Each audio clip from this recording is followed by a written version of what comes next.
All right, so welcome back to another week of Bionicle book learning.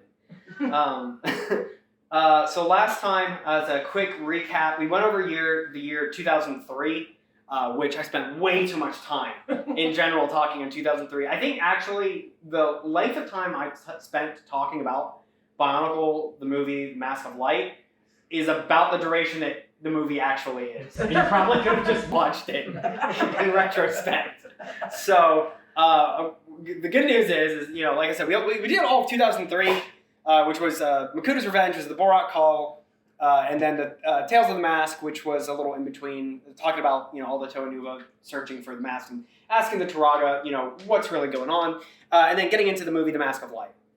And that was all just 2003. It was the first year where we had a split storyline, and this will lead us into 2004, where we started off a little bit on Metru Nui last time. But before that, I want to kind of run back just a second to talk about, because when we have a really big, cool movie coming out for LEGO, that means we're probably, at least in today's times, but also back then, because this was like the PS2 era, they decided they were going to take another crack at making a big old Bionicle game.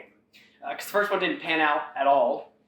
And so, what better time now than that they've got like this whole, first 3 years summed up. They're going to make a video game that's going to put all of it together, for the first 3 years of story. It was going to be Bionicle, the video game. It was going to be published by EA, so we already know we're off to a bad start. And a bad start it was, because the long and the short of it is, it was supposed to have, I think, 12 or 13 different stages that would basically be like, you would play each of the different Toa in their regular form, and then also each of the Toa in their Nuva form, and then one for the Mask of Light with Takanuva. But what ended up happening is, instead of having like 13 stages or so to really kind of encapsulate the entirety of the 3-year story, they had like 7.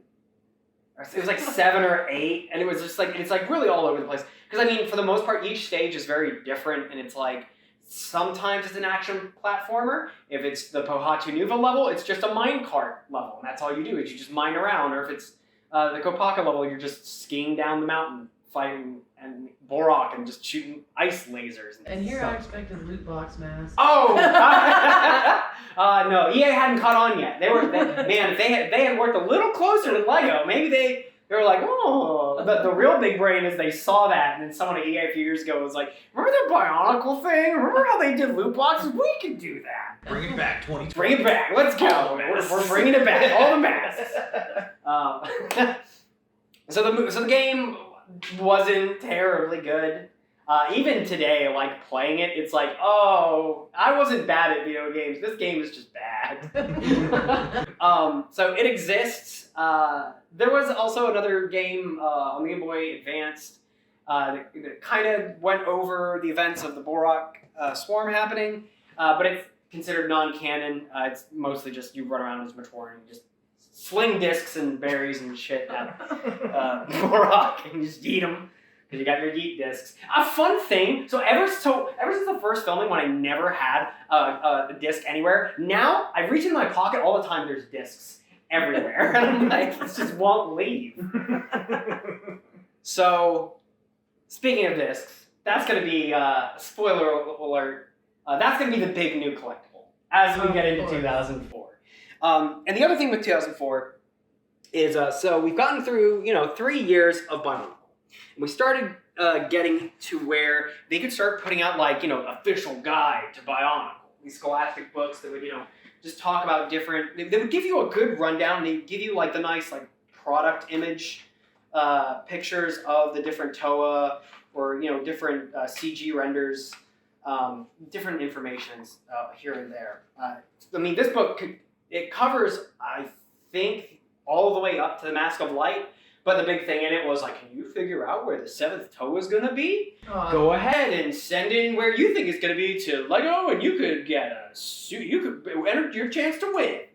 Special LEGO prize, which we talked about last time, ended up like the grand prize is that a solid platinum Kanohi Evoki Mask of Light, which is super turbo expensive.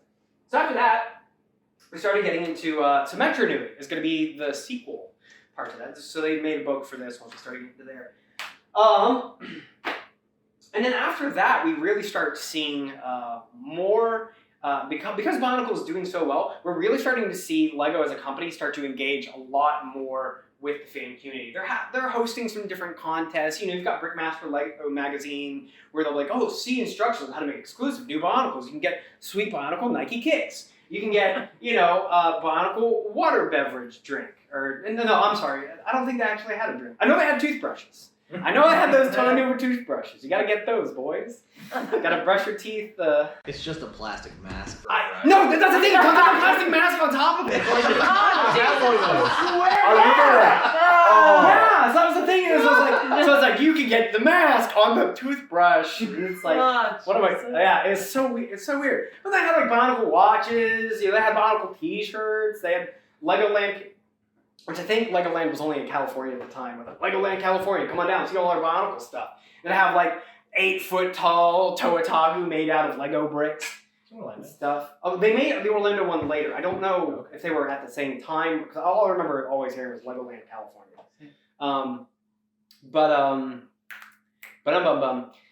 So at this time, BC Power forums are getting crazy. Everyone's posting their ideas on where the series is going to go, because we've had 3 years of everything's wrapping up on the island of Motunui, and it's like, where do we go from here? Everyone's kind of speculating. Greg Farsty is in the comments, having what were more or less just the precursors from AMAs, because he would literally just once again take people would just bombard him with questions and comments and stuff, and half the time it would be, I don't know those details yet. The story team will figure out whatever here. But Greg Farsty is kind of like our link into like the inside minds of the people behind Bionicle. He's like drip feeding us information a little bit here and there. And one of the big questions that starts circling around this time is love real? I know we talked about this a little bit in the beginning.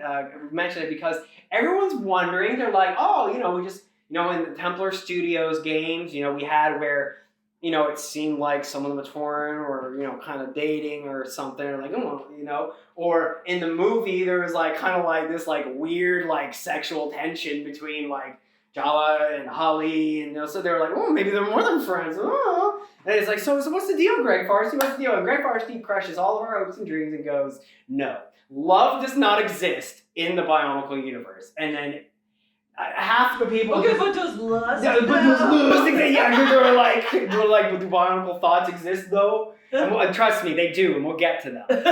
As much as Greg Farsty is like, pushers? Huh? Piston pushers? Oh my god! Okay, so yes, Zach. Rule 43. 34. 34. There you I'm go. dyslexic.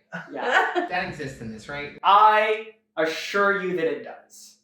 I promise you that it does. And if it doesn't, 35. And it does. Yeah. So just go with yes. I'm sure it does.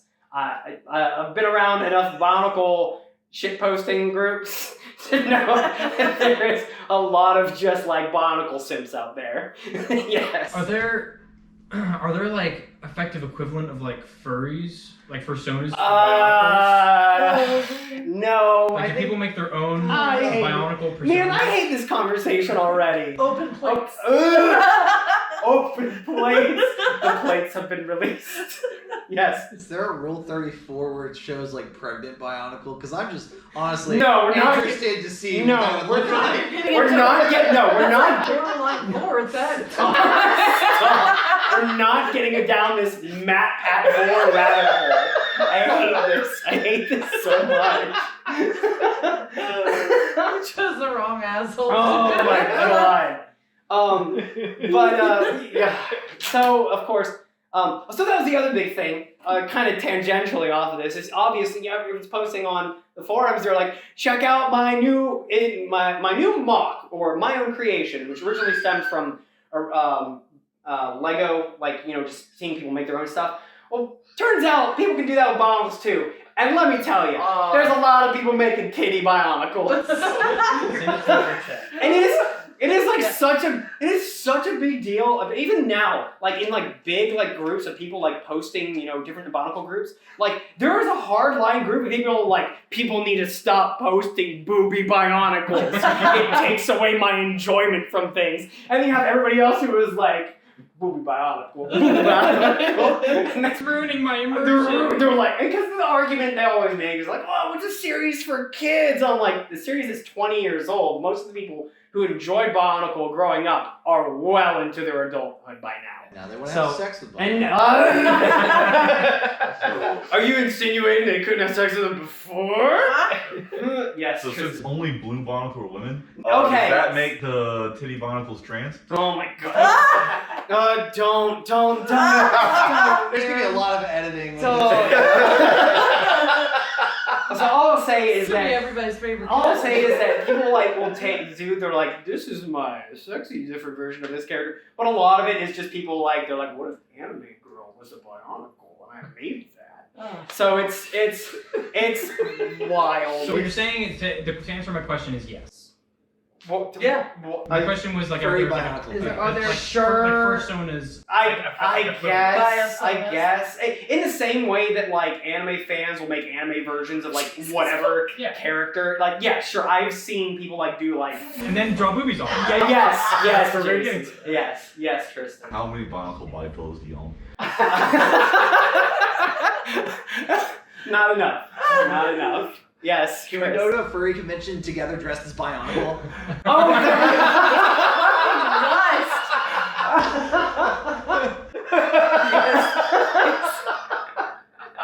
Dibs on blue.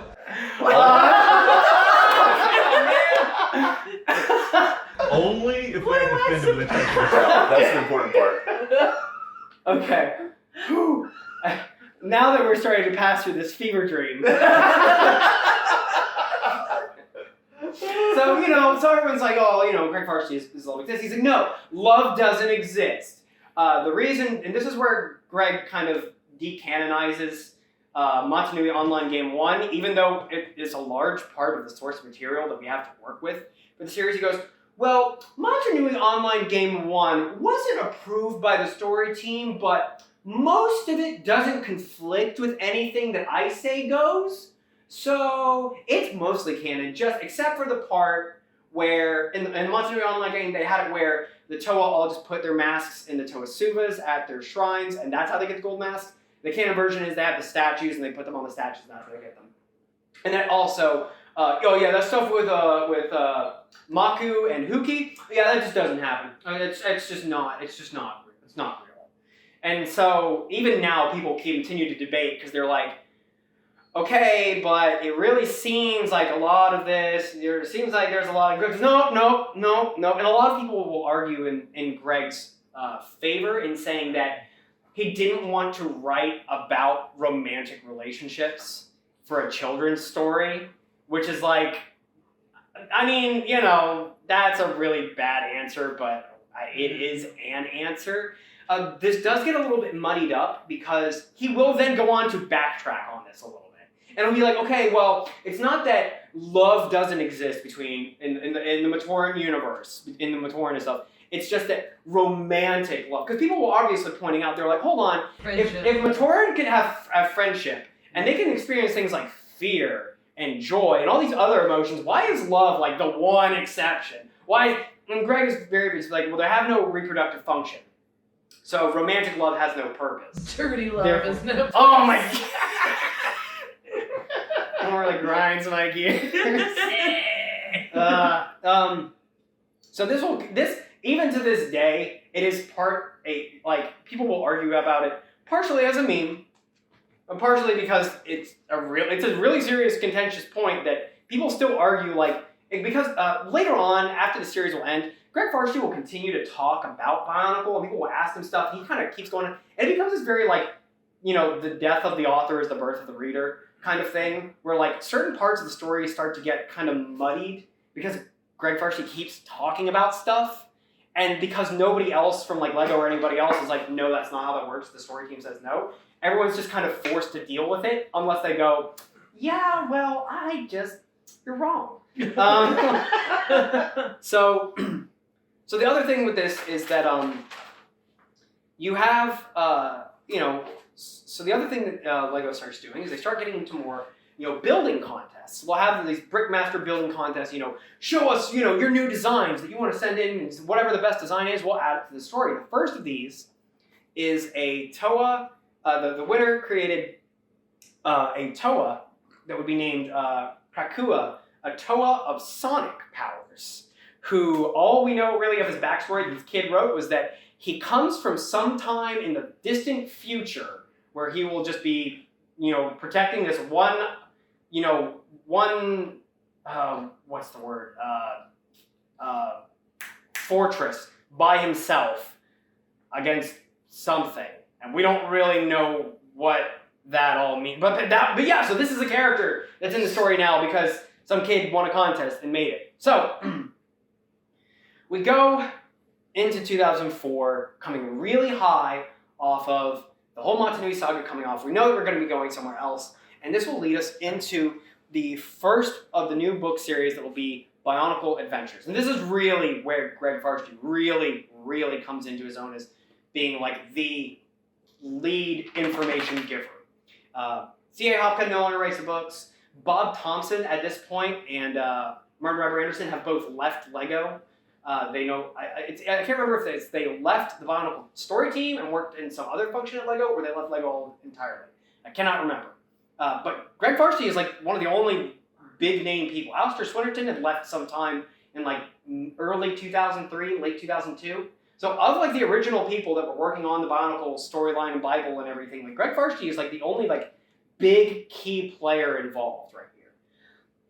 And that will lead, and so we start the first book, Mystery of Metru Nui, where all the Toa are gathered around, and because they're all kind of feeling a little weird because the Turaga have told them that, hey, we're going to be having to travel across the sea to our old home that is Metru Nui. The Toa are obviously like, okay, well, why haven't we heard about Metru Nui before? Why haven't we heard about the Rakshi before? Why were we so oblivious to the Borak and the Borak Kal and just everything in general? How do you know so much and tell us so little? And the Turaga are kind of hemming and hawing on this a little bit, and Makama's like, okay, fine. That's fair. If we're gonna, because they're like, if we're gonna be going to this new home, like, we need to know what dangers are gonna be there. If there was some reason you had to leave it, because we're gonna have to protect all of it. Like, okay. So Turaga Makama agrees, and they're all gonna sit down around the Amaja Circle, which is like a sand pit where they tell stories. In the group is all of the Turaga and all the Toa Nuva, Taka Nuva, and Holly, who is the new chronicler, are there. And Turaga Makama begins by giving explaining Metru Nui is this, while Montanui was a very lush, wild, vibrant land, an island of just different, biomes. And it was all mostly untouched and very primitive. The Matoran, they all lived in huts or rock caves and stuff. It wasn't anything fantastic. Metru Nui is the complete opposite. It is this, this towering metropolis where just there's just all sorts of air blimps riding in the city's skyline. In the far distance in Kometru, you have these giant crystalline ice towers that reach the heavens where, the Matoran of Kometru, they sit and they prophesize and they look to the stars for answers and they look to the future for, solutions.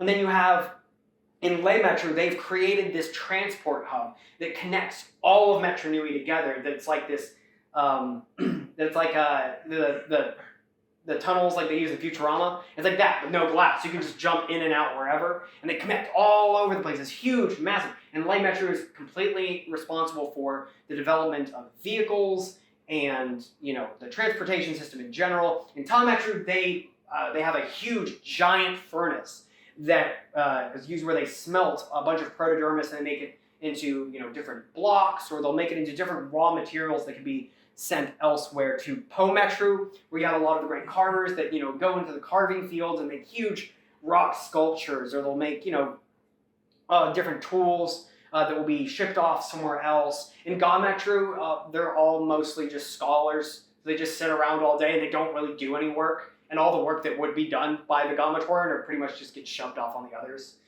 so that they can just sit around and just be bookworms and just be like, "Isn't learning fun?" That's all they do. They just sit around. Yeah, it really is.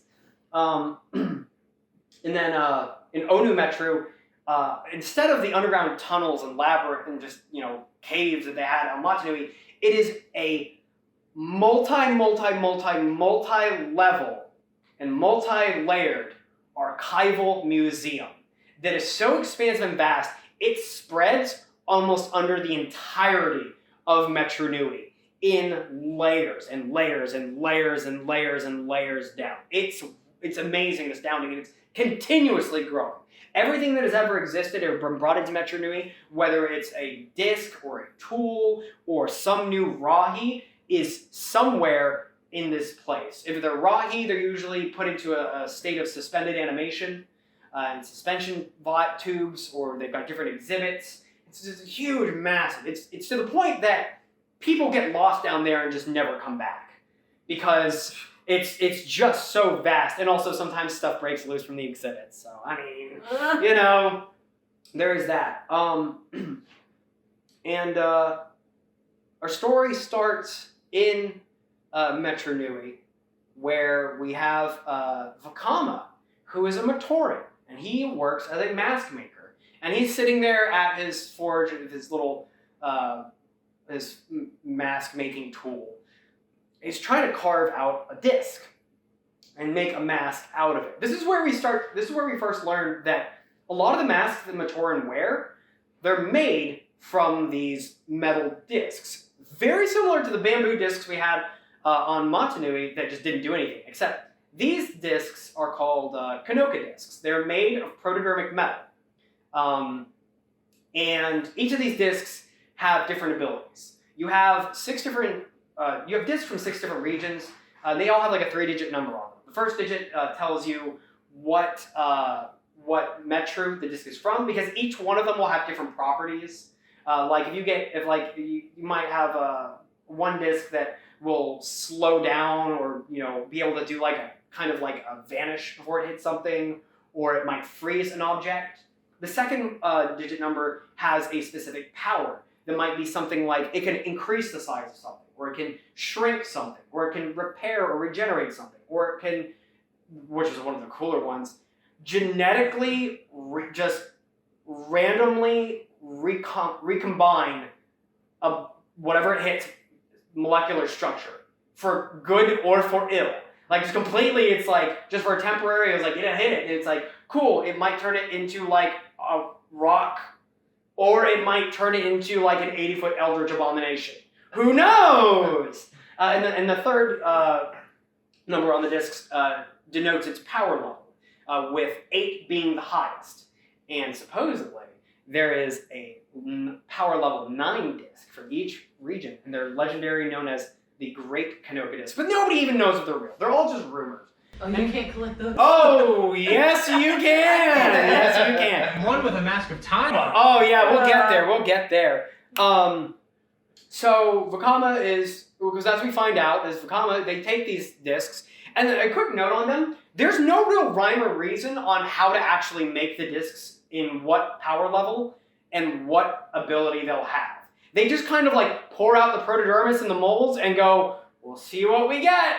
We don't really know what's gonna... Now that being said, if you do have specific discs, you can kind of like fuse them together and then carve them to get very specific masks out of them. So you get, I think it's like I'm trying to remember, like a mask with the like teleport ability. You can make a mask of teleportation out of it, or you can make different things here and there. Like I think regeneration and increased size will make a mask of shielding if you make a mask out of it. But they're all generally like, you have to be a good mask maker to make them. But the other thing they'll do is any masks that are made like this, they paint a silver stripe over them, which we get in the new Matoran. Their masks, they have like this silver pattern on the top of it, where it's unfinished, just to denote that that's how that mask was made. The reason why we didn't see these in Montanui, well, they just had like solid color masks, is that the silver paint just washed away over time. So Vagama is sitting there making a mask as a mask maker, as a Matoran. And as he is there, we are introduced to Toa Lacan, who is the only Toa of Metru Nui. He is a Toa of fire, and he is the biggest, big bald badass of all time. Toa Lacan is a true bro and a real hero.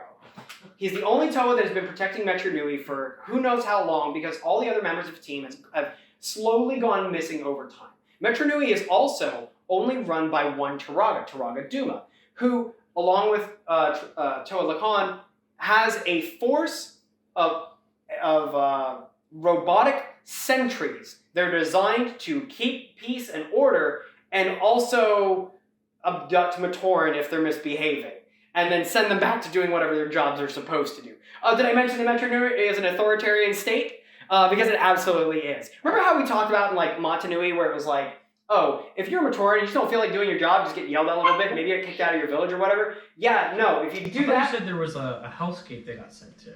Oh yeah, that's Karzani, but that's just mythical. Nobody knows that. Oh. That's like why would you want to be a laborer? It's like if you do good work, then you'll get sent to Artaka. You'll live happy forever, and if you do bad work, you get sent to Karzani and you get fixed, whatever that means, and then made right. Yes, true. Is that FC's Island? Who knows? I was gonna say we're gonna get so many different islands. So, Toa Lacan is so a quick note on the Vaki. That's this boy right here. So they have two different modes of transportation. They can walk on all fours like this, or they can walk on two. And they are just unrelenting hunters. They're completely mechanical, and they also shoot Kanoka discs. Additionally, the staves they wield have different abilities, and I can't remember which ones go to which right now, because their naming conventions get really dumb. Because up until this point, everything has been like, we had the original prefixes. We had Ta, Ga, Po, Ko, Onu, and Le for everything. It's really easy to follow. Like, even with the Borak, you get a few weird ones, like the Nuvok, and it was like, okay, well, it's Onu, Nuvok. I was like, okay, that's close enough. You get some, like, no, the ones they started doing with the Vaki, like, they're so far and away. You get, like, the Vordok, and, like, the Zadok. And it's like, okay, I can't figure out which colors go to what to this. But their staves have different powers, and these are what their staves will do. One of their staves will make it so that you just lose all high-capacity mental functions and are just completely reduced to just general motor functions. One of them has a staff that will completely turn you just completely loyal to whatever their cause is. So it's a good way to get people to just unknowingly snitch on each other. You get slapped with a staff, and then you're like, oh, he went that way. And then like you'll just go out of the way to try and whatever. You have one of the staves that will make it so you get hit, and then the Vaki just become the NSA, and they just see whatever you're doing and wherever you're going for a short limited amount. You're being tracked, and you have no idea because they just have a mental link on that. Trying to think of the other ones. Oh, there's one where it'll just kind of like mentally wipe you a little bit, and it just completely you're like, oh, I can't remember any. It just puts you in like this complete haze and daze, and you have no idea. And all of these effects are temporary too, and you'll eventually return to your normal state. But they're really good at just for people who are either breaking the laws or not going to work, and so they can just track you down and get you. The other thing too is that each of the Vaki have some different characteristics. The white Vaki that hang out in Kometru, whose names I can't remember right now, they have the uncanny ability to just guess where somebody is going to be before they get there. So they end up, a lot of times, if they're chasing someone, they'll just go to where they just believe that they're heading to and just wait for them there. And then they're like, oh yeah, we're already here. Like, took you long enough. The blue ones are the only ones that are designed for swimming, though they don't generally like to swim. The red ones are so eager to go into hunting down Matoran and stuff, if they can't find who they're looking into, the Vaki will start to fight with each other and just cause other Vaki to have to come and get them. Because as you can see, like they all have like different little traits here and there.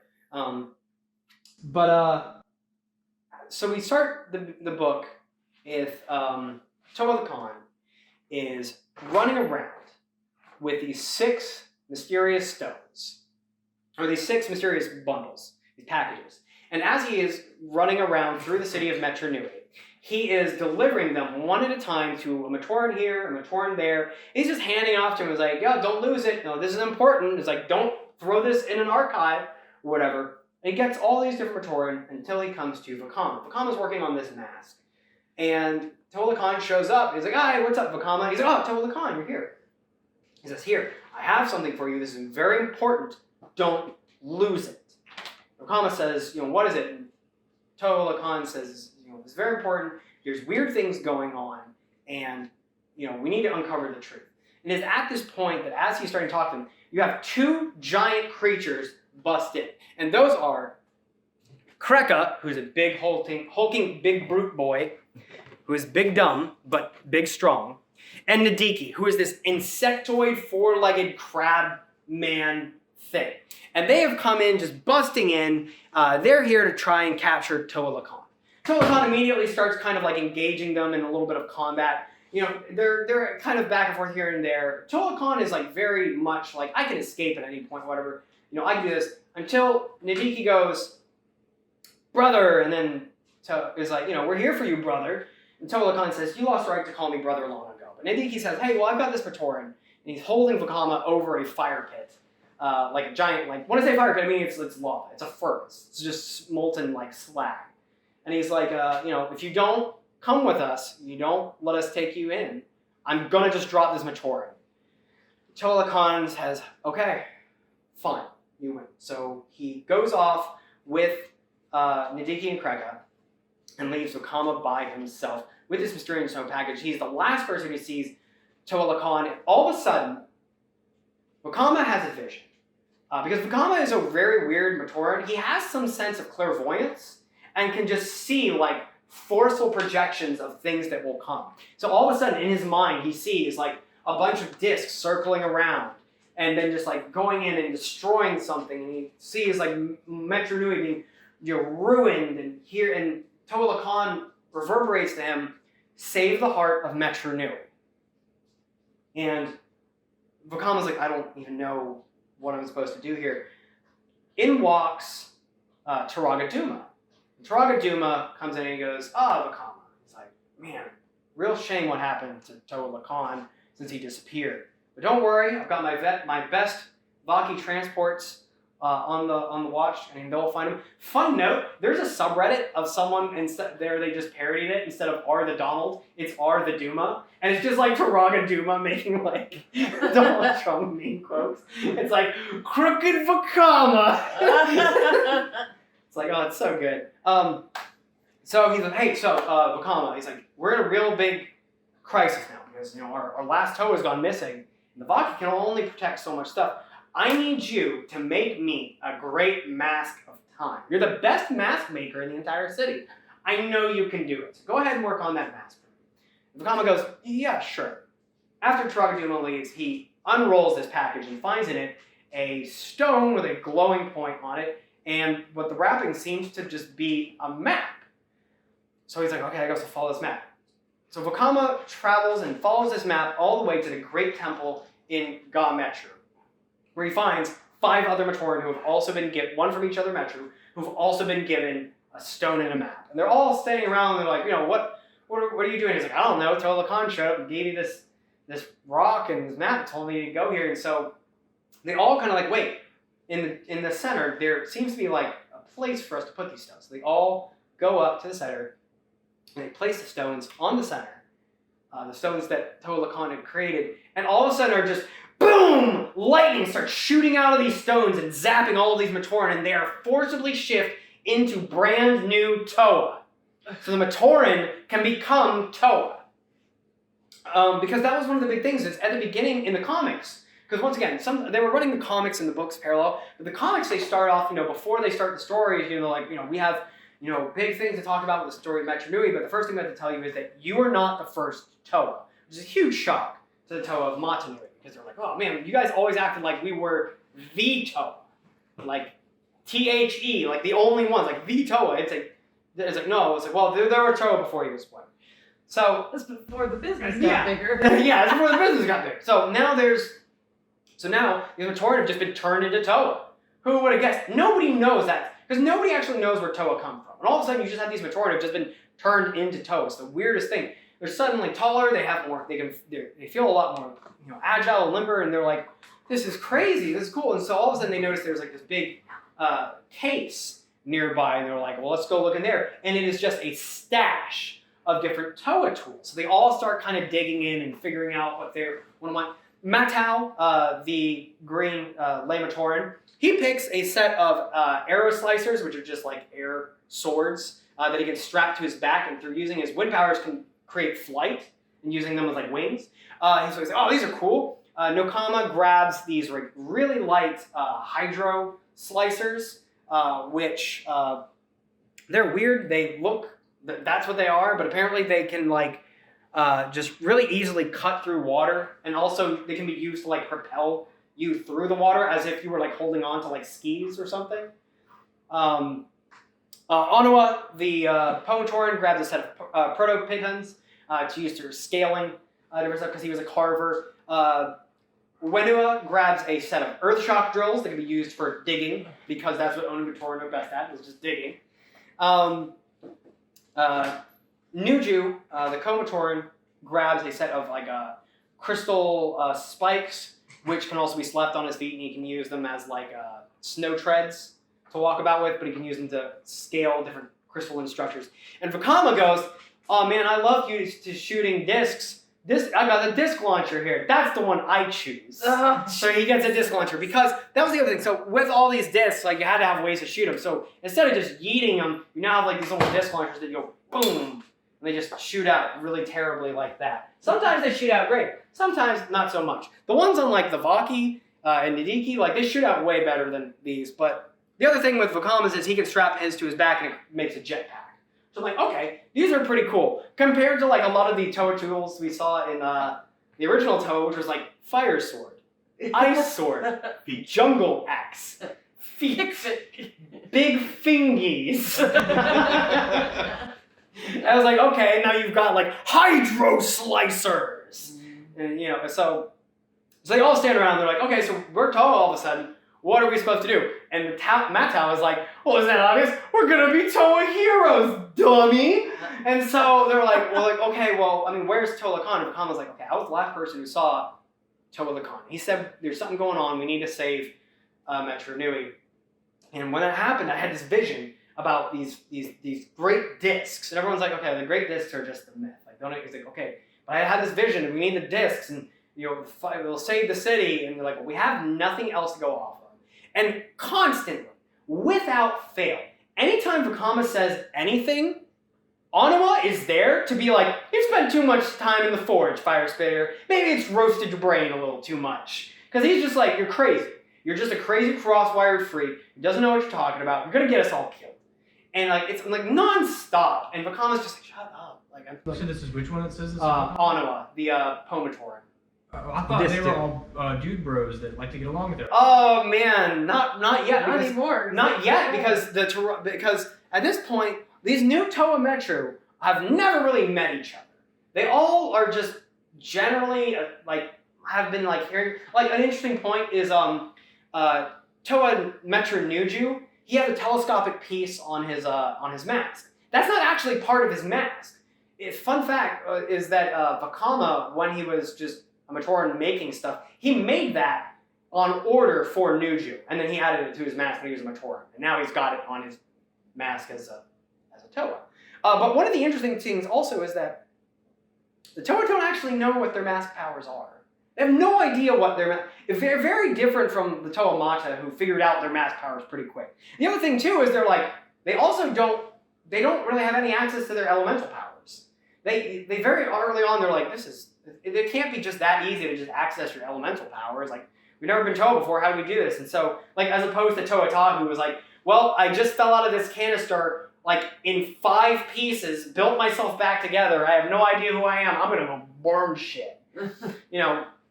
So they decide, okay, well, let's go and see if we can figure out where these, great discs might be. So the Toa Metru all split up and go to their own respective cities. And as they're walking through, they're all very cautious because all the Matoran are just like, whoa, what is that? What? There's a new Toa? Is that a real Toa? I don't know, that might be a fake Toa. Is that a real Toa? I don't know. And they're just keeping off to themselves. And even people that the Toa will introduce themselves to them as like, oh, hey, I'm Nokama. It's like, you're not Nokama. Nokama's a Matoran school teacher. You're just not no Toa. Like, what do you think you're kidding? And they'll just walk off. They just don't, they're just such in disbelief. They just don't care. But as we start going, we start finding that there were some Matoran in all, the other thing is that as they're there, Wakama sees like a few different names in his vision. He sees Irie, Akmo, Tahuti, Sola. He sees Orcam. He sees Nuri. And he's like, does any of these names mean anything to you guys? And they all pretty much go, I think I know at least one of those names. So they've all decided that if these names and these discs and this vision are together, then maybe that's the direction they should go. So they all start looking for them. Vakama goes to find Nuri. Nuri was actually Vakama's his teacher. He was his teacher in how to make masks. But eventually Vakama became so much better than him that Nuri became very envious of Vakama over time. And Vakama walks into his house and he finds this picture of a great disc. And he's like, oh, that's interesting. And on there he sees a note that basically says, hey, I found a really, great disc. Or it was like, hey, you had to, because that's the other thing too, is if a mask was made imperfect by the mask makers, they just had to toss it out. You can't repair them while they're in the creation process. So he's like, oh, there's a great, there's a really crazy mask that you threw away that's perfectly good in the scrapyard. You just need to go get it, and you can make it into an even better mask by some anonymous sender. So Vakama's like, oh, that doesn't sound like a trap at all. This person has been talking to other people around some great disc he thinks he's found. So Vakama goes to follow that. Nokama, on the other hand, is walking around Metru, and she's trying to figure out where Visola is. And they're like, oh, I haven't seen her in a few days. We haven't, she was kind of running around, and Visola was this person who always was like teacher's pet to Nokama, because Nokama was just a teacher. But she's always very like teacher's pet, wanting to always be around Nokama and be your best friend and all this stuff. And Nokama's like, okay, well maybe I'll go check her house. And she goes to her house and it's completely just destroyed. A bunch of stuff is just destroyed all over. And she finds what can only be described as a giant shrine to Nokama all over the place. Visola's crazy. And she's just like, I love Nokama so much. She's so great. She's so cool. I'm going to be her best friend. I'm going to be her best. There's great pictures of her. We got drawings and writings about Nokama. And she's like, I did not sign up for this. But she finds out that, apparently there was in her journal that she was talking to somebody about a great disc. She said, okay, well, this place has been trashed. I don't think the soul is the one who did it. The soul might be in danger. I gotta go find him.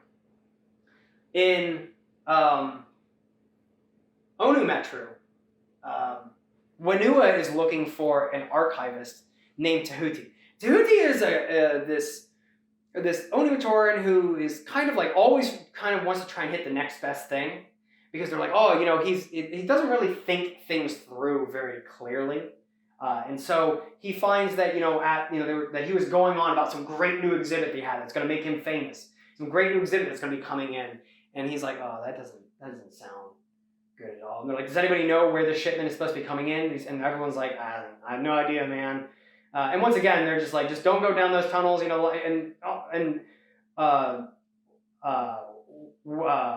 Wenua is like, don't worry, man, I've tried navigating these tunnels so much. And they're like, I've never seen a Toa navigate these tunnels. He's like, my name is Wenua. I work here as an archivist. And they're like, yeah, no, Wenua is a Matoran. He's not a Toa. That's different. And so once again, they're just completely like rebuffed by like everyone they meet. Like nobody believes that they're Toa. So they're already kind of not in a moral great spot right now. They're like, oh, this is not off to a great start. So he goes down into the archives to try and find Tahuti. Meanwhile, Nuju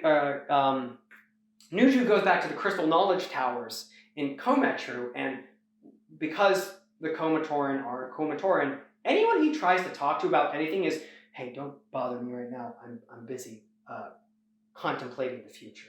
And I can't answer your question. Maybe find an Onumatoran who lives in the past. Maybe they will be able to help you. And like Nuju is Shots fired. yeah, Nuju is just like, oh my god, am I like this too? I hate, this is so infuriating. And he gets a little, he's like, I need to find Irie. I need to find this guy named Irie. He's like, oh yeah, that guy, he runs around all the time because he wants to be a scholar, but everyone keeps rebuffing him because he's always just running around. He's not paying attention to anything. And they're like, yeah, that's great. I need to find him. Have you seen him? And they're like, I don't know.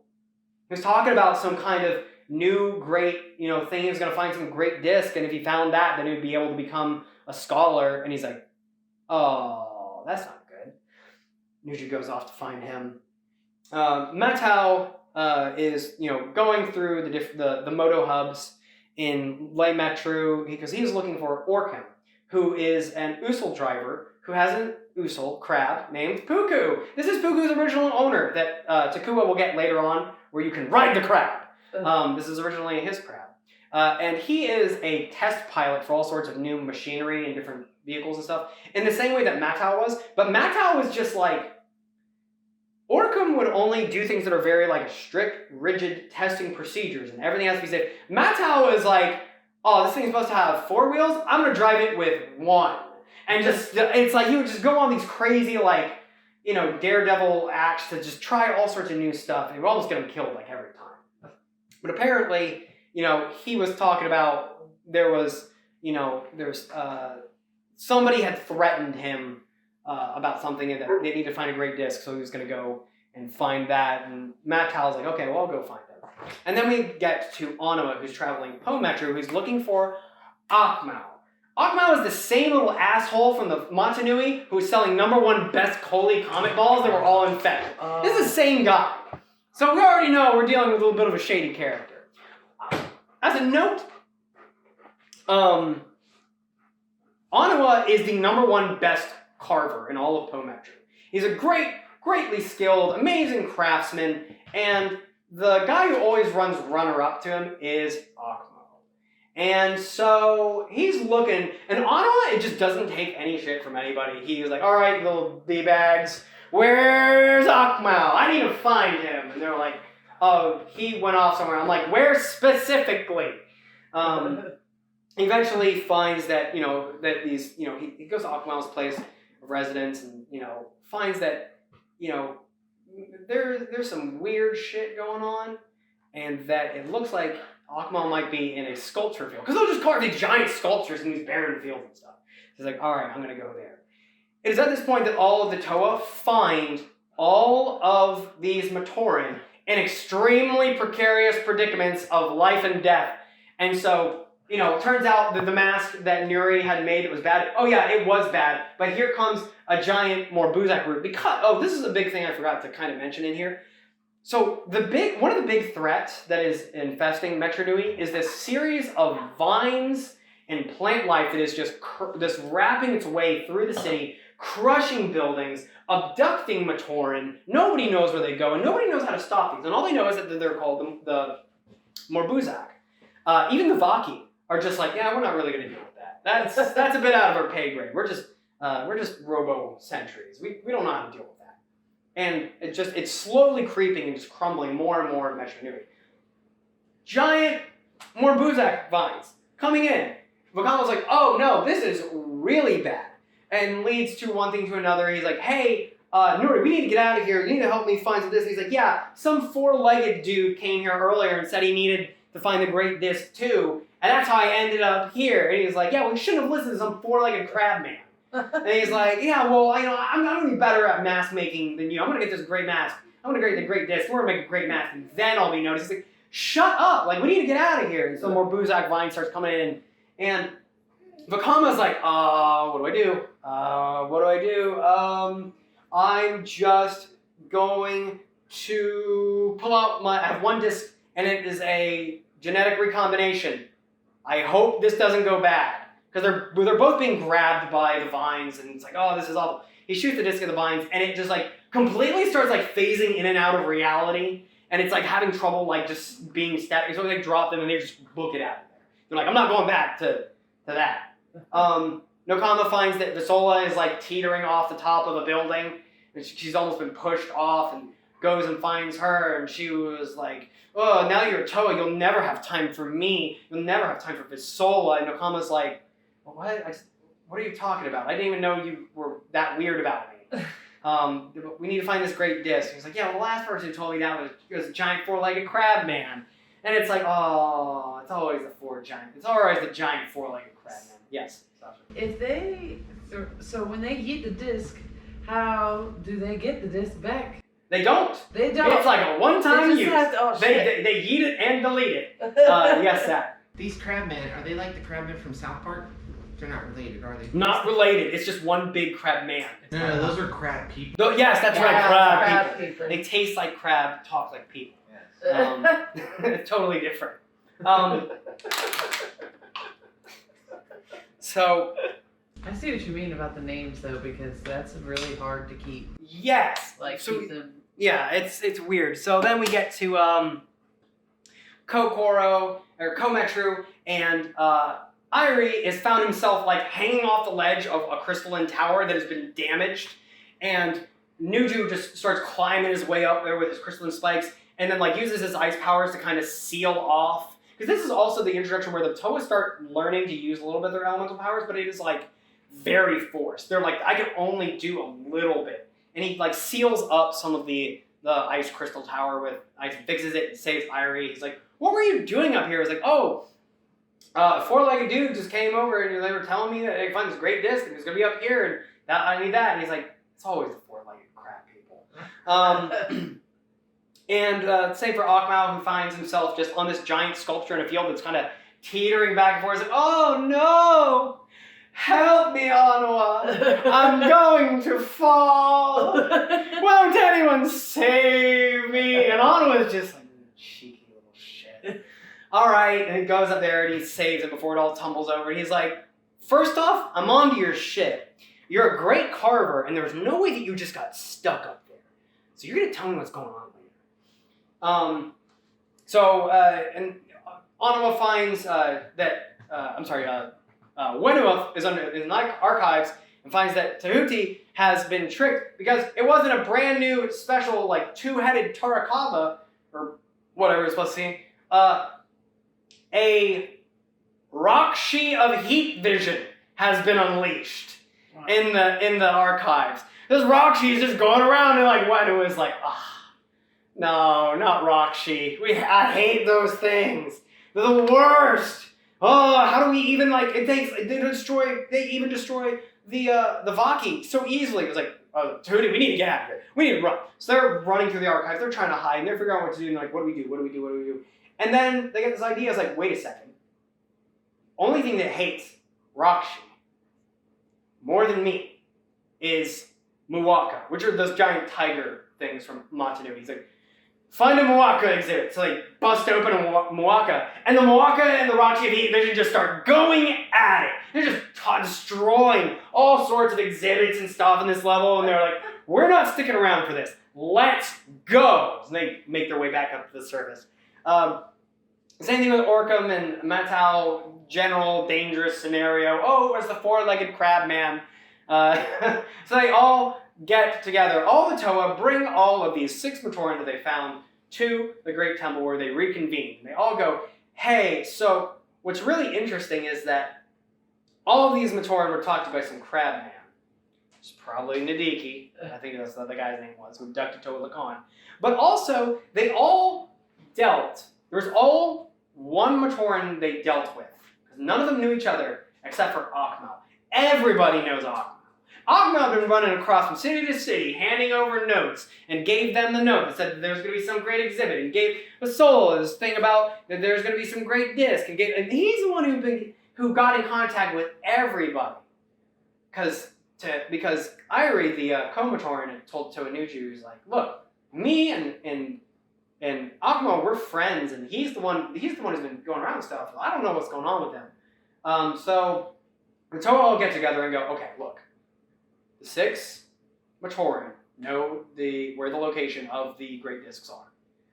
But there's also a traitor amongst one of them. And it's probably Akumo. And Akumo's like, okay, well, since you've got everybody safe, I'm just gonna get going. And Anawa is like, no, you're not, little shithead. You're gonna stay with us. We're gonna help us find these discs. He's like, why do I have to do anything for you? And Anawa was like, oh, I don't know, maybe because I'm a Toa. What are you gonna do? Run to the Vaki? Get hit by a giant crab man again? He's like, fine. And that pretty much brings us to the end of Mystery of Metru Nui. We get introduced to what will be the big thing we're gonna have to do from here. This will lead us to the second book, Trial by Fire, where they've decided that obviously there's a traitor amongst one of them. Akumo seems, they still don't know that Akumo has talked to Nadiki, but it's heavily implied, and they're kind of all thinking that maybe he's working with them.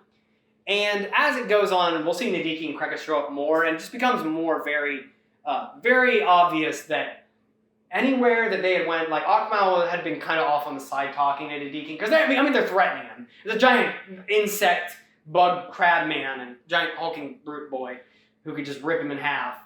And they're like, Kreka's voice for the second movie is like, duh, Nadiki, I don't know what anything is. It's like the Chad version of Joey Wheeler. Jeez,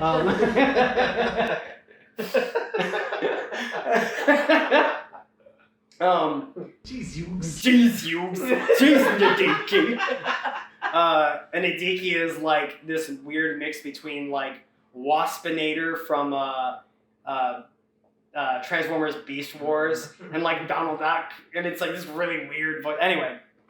So all the Toa decide that they're going to group into teams of 2 with their own respective Matoran, and they're all going to go to, like, in teams of 2 to their own respective Metrus and collect their discs. Vakama Nui, Anawa, and Akumo all go together first to the Great Furnace in Ta Metru. Nokama, Visola, Matau, and Orcam all go to Ga Metru, and Wenua and Tahuti and Nuju and Irie go to the Kometru first. And this is where we start getting, like, everyone's more or less been paired up with, like, their opposite. You have, like, Nuju, who Komatoran always just look into the future. They're always just seeing what the future is. They don't really look at anything in the now or the past. Whereas on the opposite side of that spectrum, you have the Onu Matoran, who are all just only focused on the past. They're focused on history in the past. They don't look in the now. So they're paired up together. And it becomes this, like, where they're having to work together as far as, like, whose mentality on doing what is going to work better.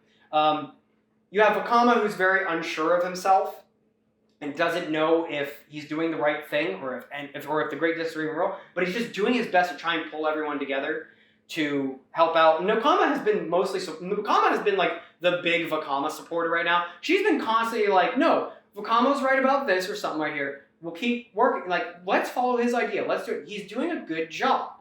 Matau, who is paired up with Nokama, is like, hey, Nokama, want to see a big Toa hero like myself? We go hang out later, don't you think? And Nokama's like, oh, that's cool. We got a Great Disc to find. And he's like, oh, okay. And of course, Anawa, who's paired up with Vakama, is very much like, I should be the leader. I don't understand why we're taking instructions from some cross-wired freak who spent too much time around a forge. He's talking, oh, I see visions and stuff. Nobody made him the leader. I could be the leader. I could be the Starscream. I could be, yeah. Okay. On intermission. I gotcha. So let's go take a quick break now.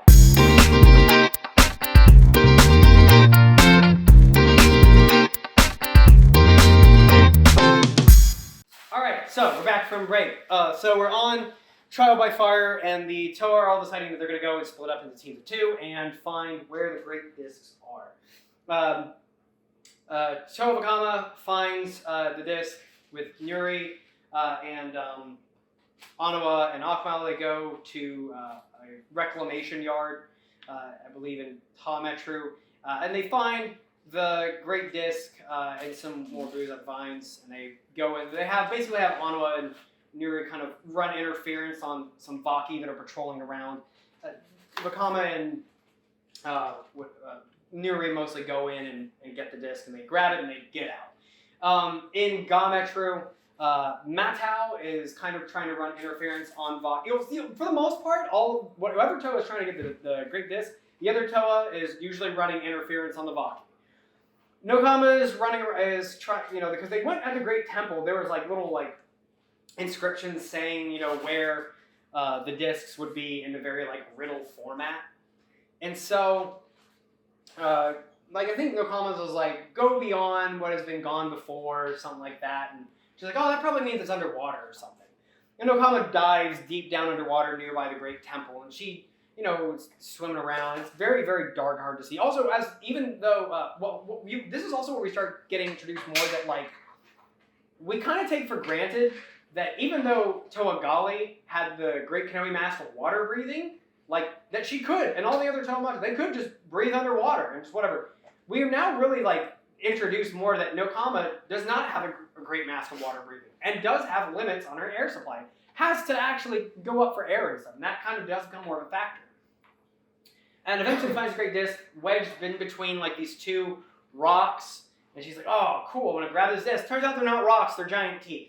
The giant water monster starts chasing her back up. She manages to, maneuver her way back up to the surface and get up where Matau is, kind of being, attacked by some Vaki, and she manages to kind of go, hey Vaki, you're big, dumb, and you smell like booty. And then the Vaki are like, you said what? And they start chasing her, and she just hydro blades away. And so then Matau runs off with the Matoran. And they meet up later. In Metru, they're trying to find the Great Disc, and they're being chased by the I think they're called Kilarak. Once again, the Vaki names are weird. The white Vaki Nuju's like, hey, so here's the thing.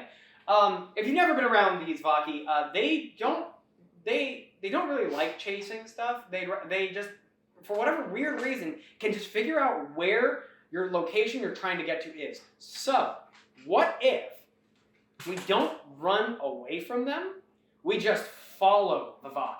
If they're going to be wherever we're trying to get to, then they actually will lead us to where we need to be. And Anna was like, that's a really good idea. Some good foresight. That's a good literal foresight. Big brain. Big jumbo brains. That's why I was big jumbo brain scholar, and you were small brain tunnel digger archivist. Live in the past. And then in the future, he speaks and talks and whistles. I know, right? And meanwhile, when it was a Turaga, it was just I just talk like normal, and Turaga Nuju is and it's I have no idea what he said. He's just crazy. It seems kind of weird, it's almost like they had an easier time with the original Bionicles, because you had the water breathing, you had all these other, they communicated well, it was all fine, but now they've introduced all these problems. Right, so that was the thing, is that it's you had with the Toa Matas, they immediately, intrinsically, figured out whatever their mask powers are really quickly. They figured out their elemental powers really quickly. And for a lot of it, they kind of had help and guidance from a lot of, the Turaga and the Matoran would be oh, you just need to go this way. And they're okay, cool. And while they worked a lot more solitarily, when they did work together, they worked together pretty well. They worked together pretty cohesively. They had the capacity to work well together. Meanwhile, with the Toa Metru, they don't even know what their mask powers are, and they don't know what they have very limited amounts of their elemental abilities. This is also a point to note, is that one would think, okay, well, if all the masks are carved differently, then you would think that if you just looked at a mask and you went, oh, okay, it looks like this mask, so it should have this ability. that would make sense. And that's something they kind of stuck to for a long time, but as the series went on, they were like, oh, well, so-and-so is actually wearing a mask with this ability, but it's carved to look like another mask. So it's like, oh, god damn it. Like, okay, so now you can't... Don't worry, you can collect me too. Yes, exactly. How much of the lore of this was pre-planned versus they're just making shit up as they go? A lot. So I would say like maybe 50%, maybe. A lot of like the big mind-blowing twists and reveals were planned in like year one. They were planned in like the very inception in the beginning of this is going to be the long-term goal we're going to get to. But then you get a lot of stuff that is kind of just like year by year. So I'd say it's probably about a 50-50. It's enough of it to be like, even though there are a lot of things that just feel like the writers pulled shit out of their asses, like a lot of that is like, no, this was actually the long con all along. Like this was designed like from inception. And even though this seems weird, like this was the goal. If only they thought out the love thing. If only they thought out the love thing. You've got what? 3 out of 4 letters in Lego you can spell love. They just didn't have. I guess they don't have V's in Denmark or wherever the hell Lego's from. I think Denmark. I'm still butthurt that the plural for logo or Lego is Lego. Yeah, Why would they do that? because they're Denmark. I don't know. No, the plural for Lego is Legolas.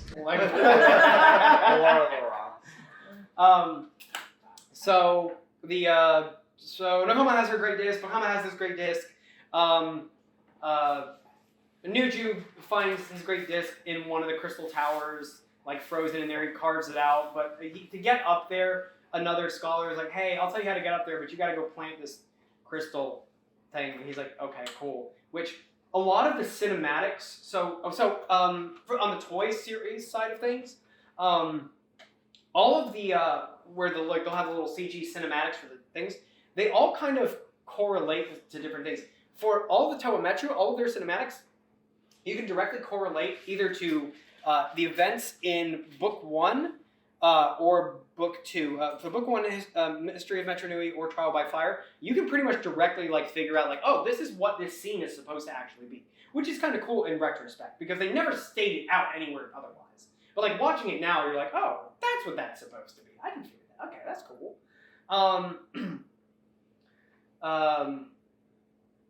What was next? So Nuju gets his. Wenua and Nuju then go to the archives and they're looking around and trying to figure out. They end up finding the disc in a broom closet of all places. It's weird. And then Matau and Nokama go to Lei Metru where they found where the disc is, and basically it's just transporting in between in the hubs. I'm like, okay, we can go get that. And Matau's like, oh wait, no, that's not going to be a really good thing. And Nokama's like, why? It's like, it's trapped in this energy. It's created this energy stasis thing because of how the energy is propelled through the tubes and everything. Sometimes you get a thing where the force affecting the tubes will just decide to warp around a certain object, and it will bring more and more and more stuff to it and create its own point of gravity. And will eventually, if it gets too big or hit something, it will just explode and cause catastrophic danger. You're talking about a black hole? It kind of, sort of. It is like it's something like that. But the disc is in one of those, and it's traveling around, and you're like, oh no, this is really bad. What we do? And Toa Matau's like, YOLO, and dives in, and he's like, I'm just gonna have to jump into it and just use Toa powers to force myself out. And he manages to get a little bit of cyclone action, wins, and is able to get out of it, gets it. It's great. Akmal leads Onua to the Great Disc, where it's just in this giant sculpture, and Onua has to climb up this sculpture, and as he gets to the top, it starts falling down, and so he has to avoid getting crushed. And he has the discs, so now they all have the discs.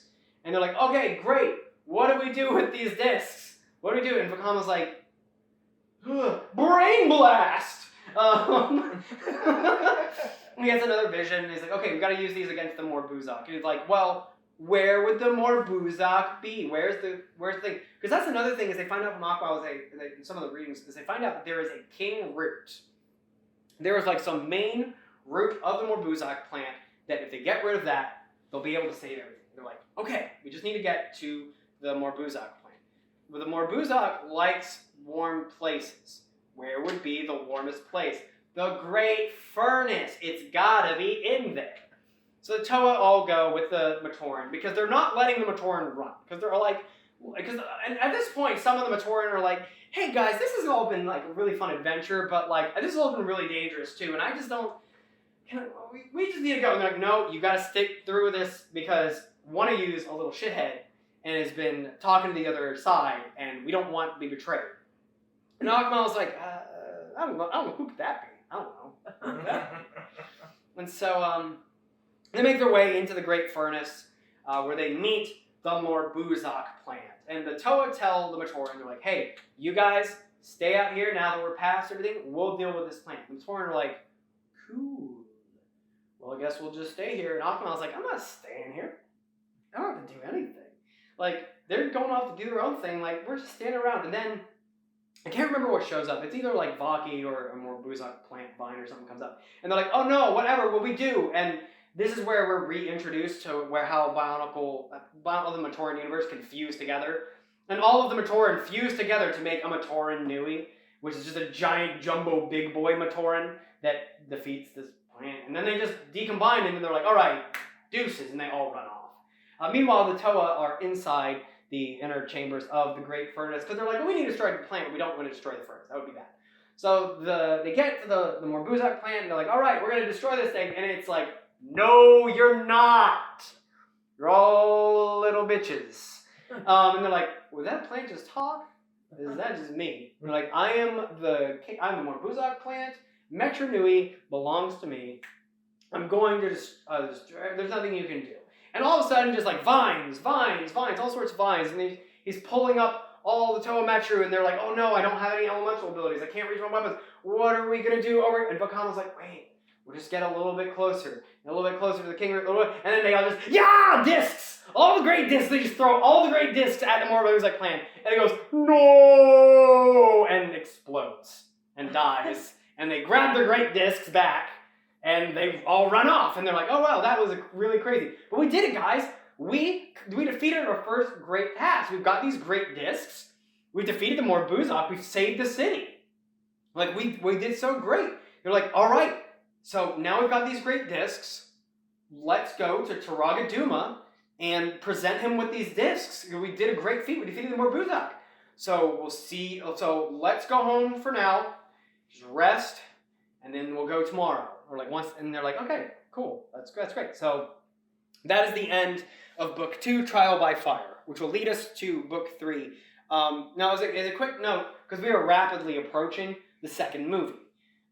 Which a big point on the second movie is, while the first movie only focused on the Mask of Light book, and then the book was written as a novelization of it. The second Bionicle book, Legends of Metru Nui, is so what? You said the second movie? Yeah, the second movie. Legends of Metru Nui is a weird shorthand amalgamation of books 1, 2, 3, and 4.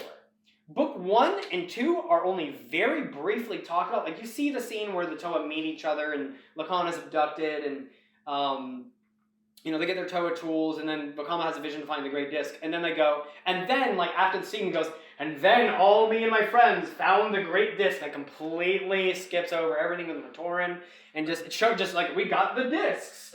And then it will lead into what is actually, like, Book 4. It completely skips Book 3 entirely.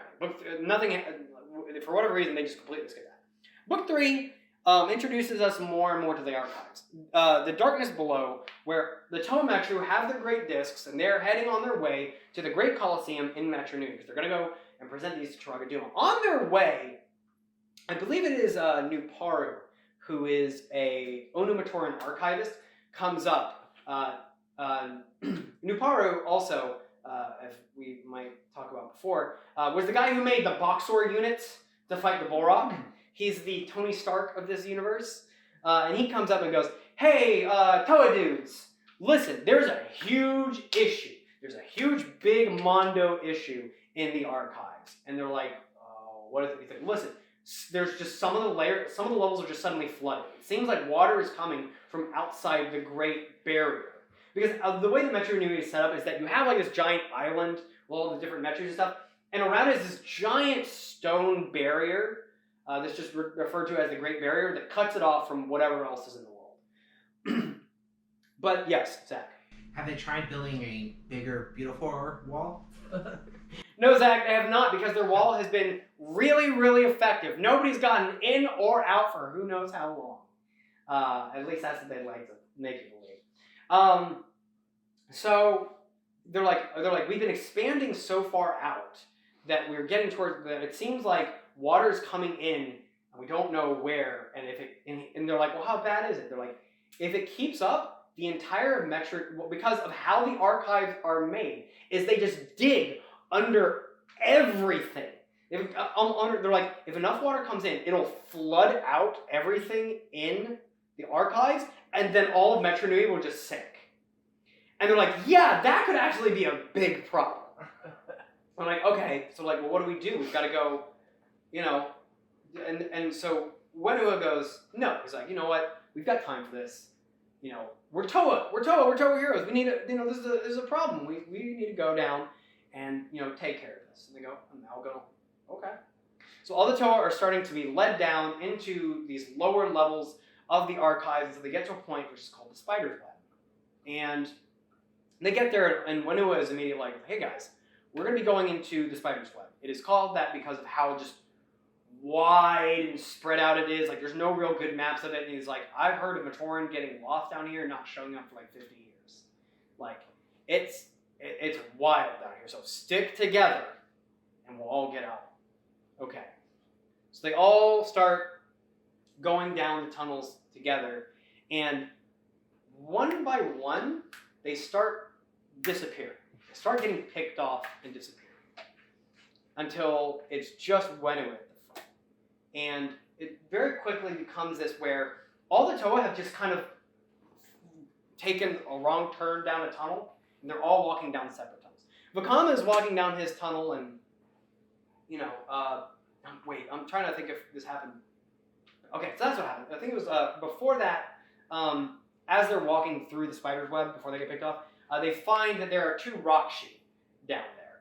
One that has the power of Rahi control, and I think one that has the power of weather control. It's like, oh, great, Rakshi. And then they end up getting separate. So they're running around, and Vakama sees like, oh, hey, Nokama, what's up? And Nokama turns to him and immediately starts attacking him and trying to, beat him up and all this. And like, it's very much like Nokama is going for the kill.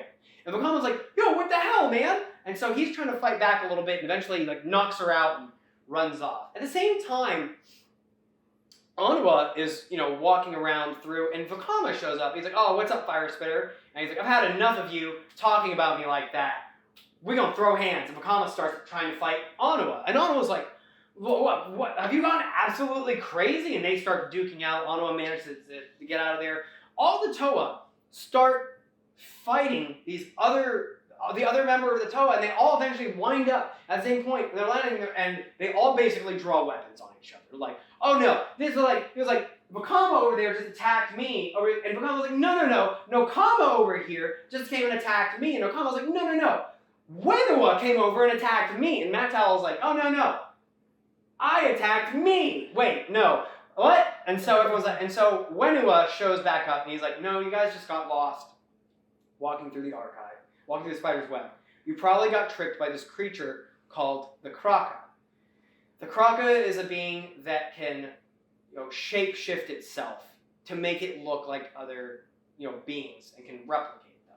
He's like, so stick close. You probably just got. He's like, I've heard that it, escaped an exhibit and it ran down here, but between the Rakshi and this, we've got enough things on our hands. Just stick together and keep walking. Does this place not have a security system at all? There's not, and that's the thing is that the security system in Metru Nui is the Vaki. And they are a very haphazard security system at best. And even then, like, they're not really just allowed into the archives unless something is breaking loose. Because there's, like, they have just so much stuff. It's hard to really fathom, like, how, like, because, I mean, I think the island of Motunui is, if I remember correctly, is, like, the geographical size of it is supposed to be similar to, like, the size of Denmark. And I believe that, like, Metru Nui looks very similar to the island. It's got a very similar shape to it. And I believe that it's also about that size. So it's like, you know, it's like, you know, it's a small country, basically. And, like, there's not and, like, the archives extended under that makes almost... the archives huge. Like, Yes. The archives expand under almost all of it, and multiple layers down. So it's like, it's not only, like, wide, it's also deep. The ocean has motion and also girth.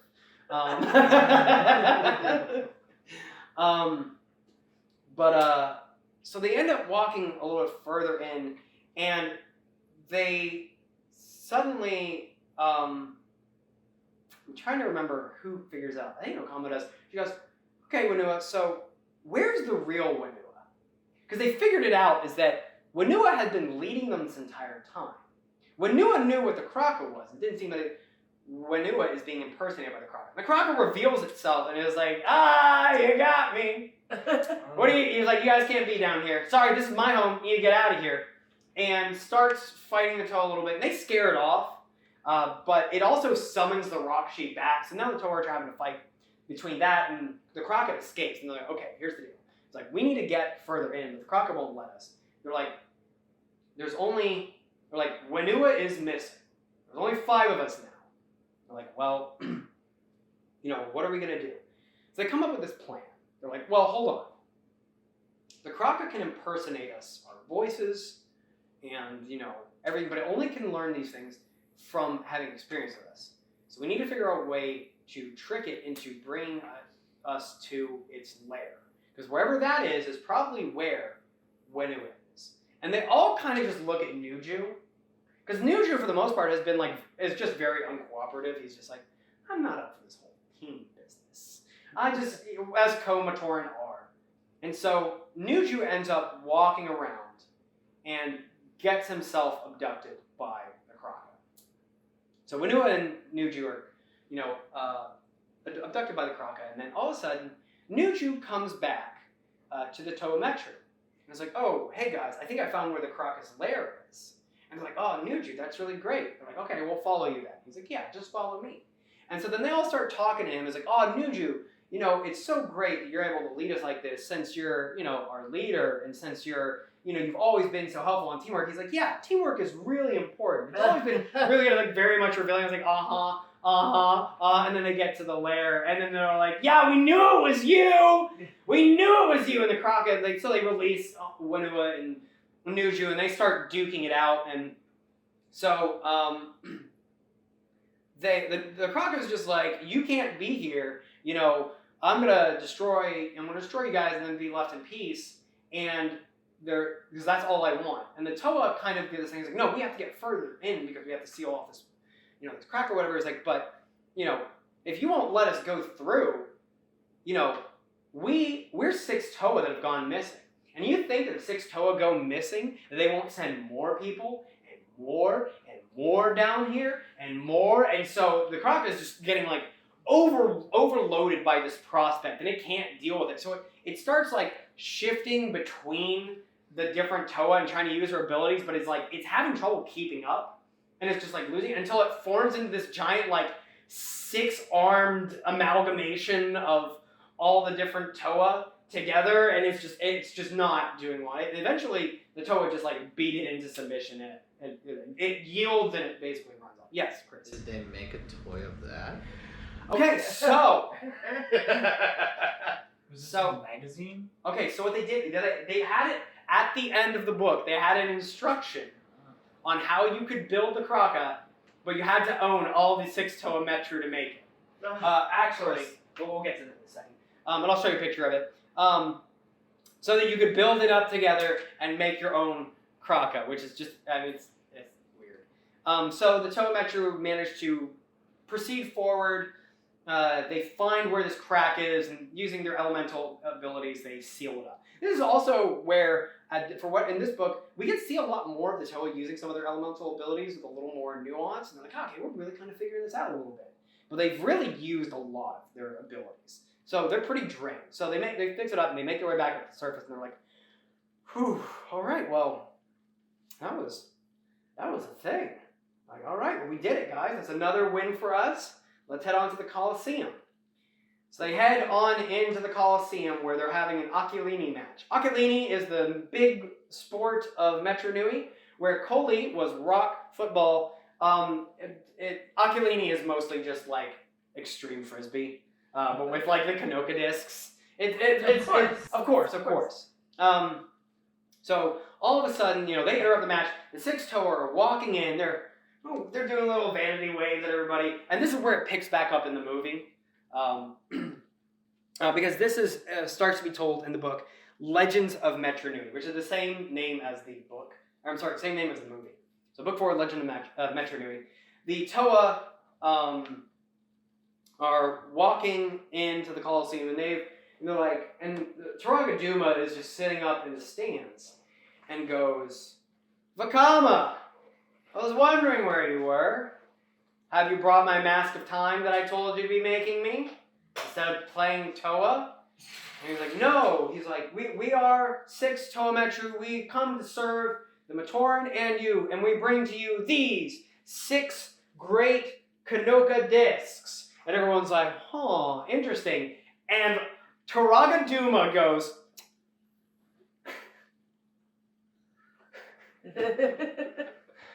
I'm trying to remember the exact quote, but basically Turaga Duma is like, real Toa hero are proved not by their gifts, but through their actions. And it's like immediately just snubbing them. It's like, I don't care about those 6 discs. He's like, if you are true Toa, let's prove it. And immediately they set up like an obstacle course in the Great Colosseum, where they just hit a switch and like so you've seen those things where it's like you can put your hand, it's like the pins, and you put your hand on it and make an imprint. It's like that, but the whole floor is that. The floor is hand imprint pins. And then all of a sudden, like giant like blocks and pillars start coming up, and the Toa are thrust into this obstacle course. And as we note, and this is why the movie kind of is really weird. Because they're like, oh, they're Toa heroes, so they should be doing well. The movie doesn't explain that they're just coming out having left the archives, expended all of their elemental energy. They are severely fatigued after just defeating the Morbuzak plant like 2-3 days earlier. Because elemental energy, it takes time to replenish. And so they still don't know their Kanoka mask. And so they just get tossed around like rag dolls. Like literally, like the ground is just throwing them up in the air and knocking them around. And Turaga Duma is like, stop. These imposters have made excellent jesters, but I believe that these are not Toa, and maybe they are the ones responsible for our beloved Toa Lacan's disappearance. And immediately the crowd is turning on them, and Vakama's like, no, and they're like, Vakama, what do we do here? And Turaga Duma says, seize them, and sends the Vaki to go in. As they do this, Vakama sees up in the podium, the little area where Turaga Duma is, Kreka and Nadiki, the 2 people who abducted Toa Lacan. And he's like, they're in on it together. And he makes that connection. So then immediately the Toa start, because they have to try and get up. Nakama, Vakama, and Matau pair up together and are trying to go one way. Meanwhile, Nuju, Wenua, and Onua kind of get herded off, and they make a run for it. And they're running through the levels of the Colosseum. But unfortunately, Wenua at some point got hit with one of the staffs that like lets the Vaki see where you're going. And they wind up at a dead end, and the Vaki are there. And they capture Onua, Wenua, and Nuju and throw them in a cell. Matau, Vakama, and Nokama manage to escape and are now on the run. And they run for hours because the Vaki are like, they're just robotic sentries designed to pursue. Almost as if they enjoyed the hunt. And they are just running there for hours until they finally get to a point where like, oh jeez, okay, we need to catch a breather, we need to figure out what's going to go on. And then all of a sudden, Nokama tries to throw Vakama off a building. She's like, Vaki, he's here! I found the body! Because Nokama had been hit with a staff of subordinates. Where now she's, and they're like, no, Nokama, this is bad. No, stop. You're going to get us all killed. And they manage to, I remember she gets knocked out or something, where she comes back to her senses and they steal a Vaki transport. Because they come in they have little airship carriers again, and they steal a Vaki transport because Metru is a pilot. He pilots different vehicles, and they manage to make their way out there. So they're trying to figure out, what are we going to do? We're split up. The whole of Metru Nui is against us. We don't even know where Vakama is. Like, what are we supposed to do? What's up with these visions? Vakama's like, I can't control these visions. They've always just come and gone my entire life. I don't know. And he gets this vision of the discs, and then he merges together, and then the city is just destroyed. And Turaga Lakan once again saying, save the heart of Metru Nui. And so, later on, Vakama is just sitting there with the discs. He's just clinking them together and figures out that the discs can be fused together. And he ends up fusing all the great discs together. It's like, okay, this is kind of neat. Meanwhile, down in the prison in the Colosseum, Wenua, Onua, and Nuju are just sitting there. All just... Nuju is like, Nuju should become Toa heroes. This is so lame. What will we ever do? And Onua is like, we shouldn't have listened to the fire spitter. He got us into this mess. And now where is he? And Wenua is like, not much we can do here, but wait and figure this out. And then, all of a sudden, a smaller figure starts walking up to them. A Turaga, of all people. And he starts trying to talk to him. He's like, oh no, he's like, you're Toa, but you're a team. He's like, just because everything isn't going your way right now doesn't mean that it's going to stay that way. You just need to learn to work together. And so begins this and they're like, but we don't even know our mask powers. And he's like, well then let's find out what they are, dummies. And so he starts being the Obi-Wan Kenobi to Luke Skywalker in New Hope, and having them do, or the Mr. Miyagi, having them do a lot of weird menial tasks, picking up a bunch of rocks and moving them from one side of the room to the other, or being blindfolded and trying to walk around and not bump into anything. Or in Anua's case, because he's just sitting there, he's like, I'm not doing any of that. This is stupid. He's like, cool, you get to carry rocks and be blindfolded. So they're all doing that. Meanwhile, Vakama and Nokama are dealing with, at some point, I can't remember where it is, forgive me for this, but at some point the Kanohi dragon or it's not the Kanohi dragon, the Tatarak, which is this dragon Rahi, breaks through the ground and comes up to the surface in the minute just up and starts going, what is the answer? Tell me the answer! And everyone's like, to what question? No, to this day, nobody knows what the question is. In the meta-narrative, nobody knows what the Tatarak was actually trying to figure out what the answer to what is. And so they ended up defeating something, I don't know there. But before that, so we're going to talk to the side real quick. At this time, because Bionicle was doing a lot more contests, they started doing hey, make your own Rahi. Make your own animals and stuff, and the winners will be published in a book. So they made a book of all the different Rahis, some of the ones that are winners, some of the ones that have been, previous ones. So on the front there is the Tatarak dragon. You get some the old traditional ones that are, were made in the early series, like the, let's see here, the, blah, blah, blah, blah. You get the Manus crabs, and they'll give you a lot of detailed information on them there. You were asking about if they gave the set with the Kraka. This is what the Kraka looks like. It's just a whole bunch of arms and legs and pieces and stuff, and they'll give you information on the other panel and stuff. But so you can see where it's in some of the ones this was another big winner of them, the Kanohi dragon, which in the lore they said was this great dragon that showed up in Metru Nui, and Toa Lakan and his original team of Toa defeated the Kanohi dragon, and that was kind of their big moment that made them big Toa heroes. But you get other stuff things that were combiners, or things that other people just made up and won from the contest. So it's a mix of just pre-established official Lego things and stuff that people won in contests. Yes. Did they, when these people were doing these contests, were they ones that they drew, or did They had to make them. They had to make them. Okay. So they had to be made of pre-existing parts. But you get weird and wild stuff like this Vaki hunter. That's just like it's all sorts of like different pieces from across the entire like Bionicle sets. His and toes stuff. are even different. Yeah, his toes are different. They're crazy. Yes. So you're telling me that Lego made their fans make their product? Oh yeah, they sure did. Yeah, that was my thought on the first one. I was like, oh yeah, we're running out of creative juices. Isn't We're that- gonna be- Slavery. Isn't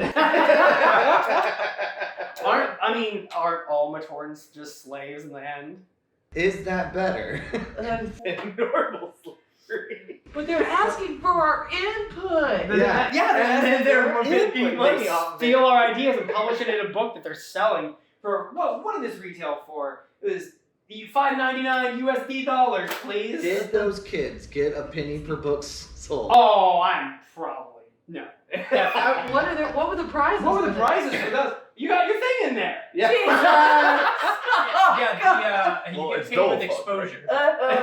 If you make it for us, we might make it. We and might sell it. We might, yeah. That's pretty much. But we they're might gonna buy make a it set too, that so it's you double can fuck. buy it from. Yeah.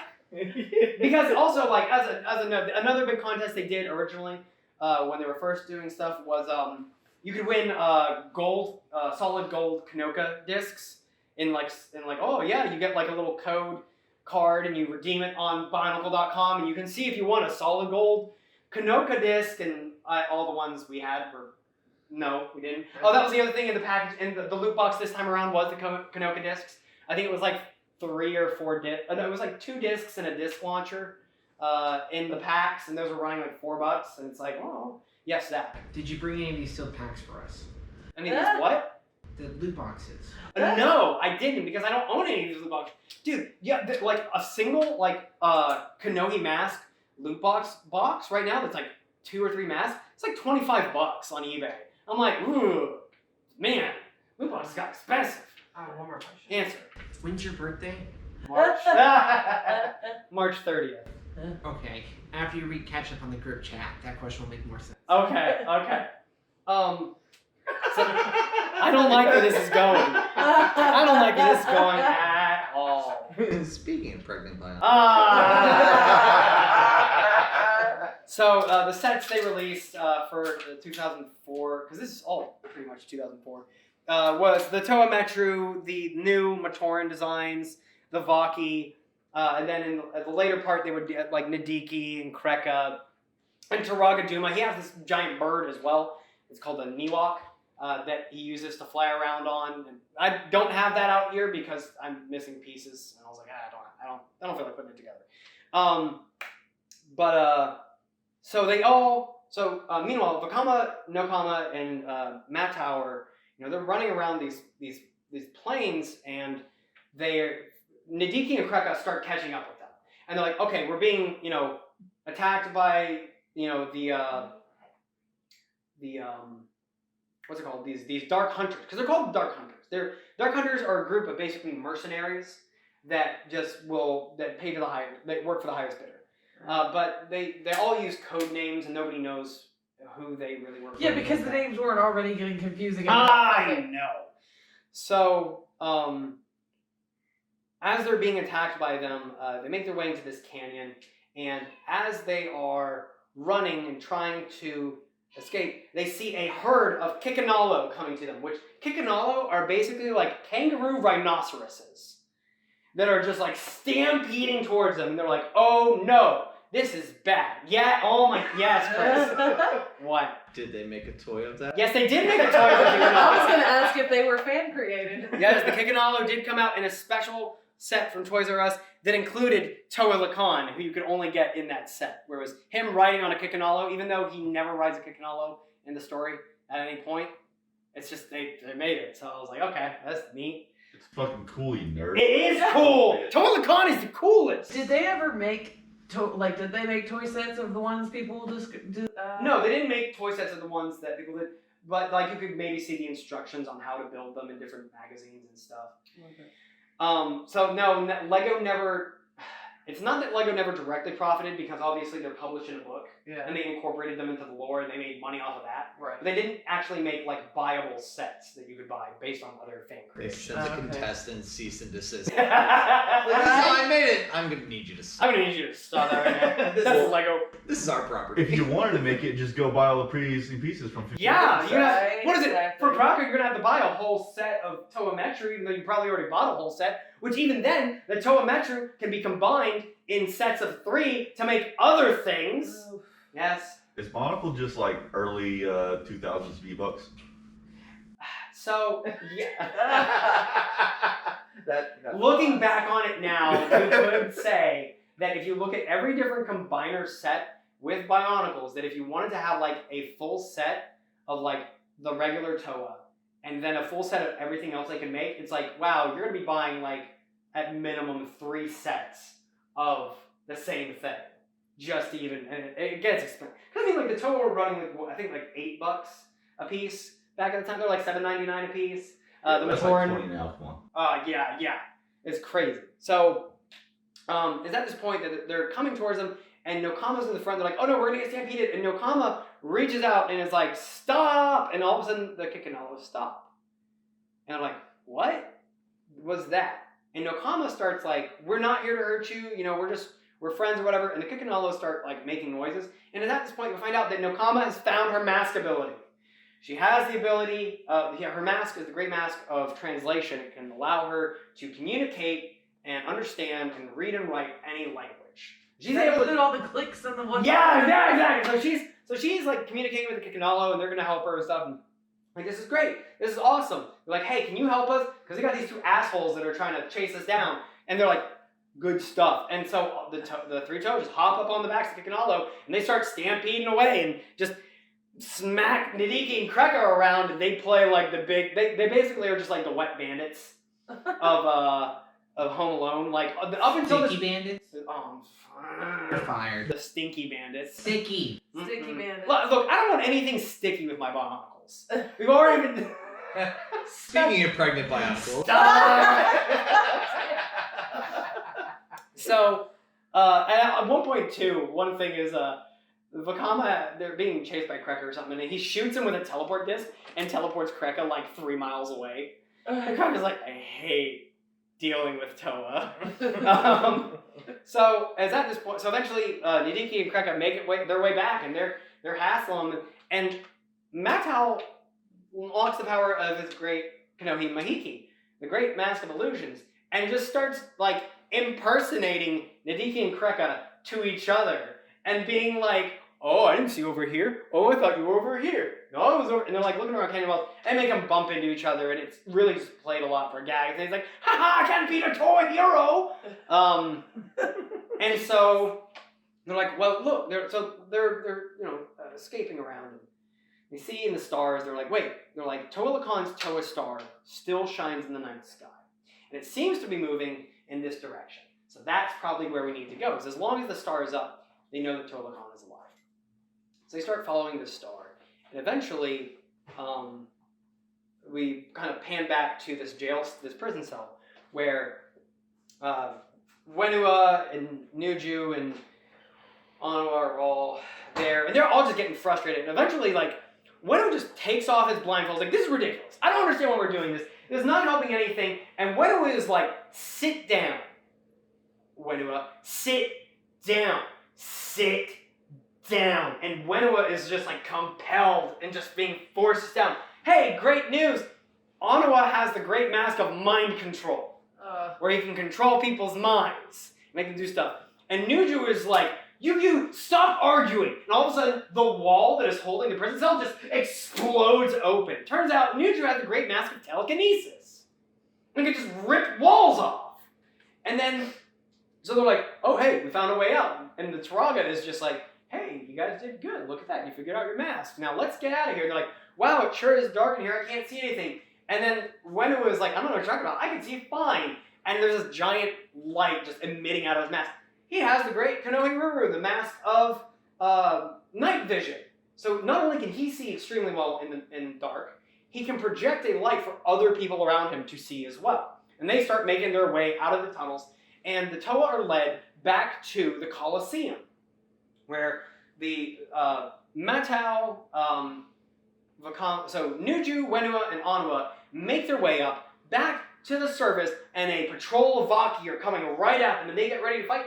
And then it turns out, no, it's just Vakama, Nokama, and Matau using the mask of illusions. It's like, oh, hey guys, you made it up. Hey, you found your mask powers. Hey, I found my mask powers. Everybody's found their mask powers.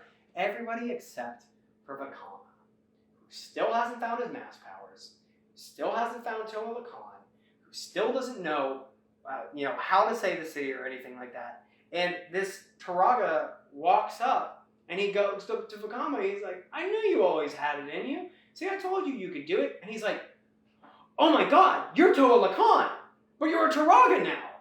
What happened? And he's like, the details aren't important. He's like, time for no one the to time for no one to come. He's like, Vakama, did you do what I told you? Did you save the heart of Metru Nui? He's like, well, yeah, we saved the heart of Metru Nui. We saved you. You're the heart of Metru Nui. And Toa Lacan is like, no, Vakama, I'm not the heart of Metru Nui.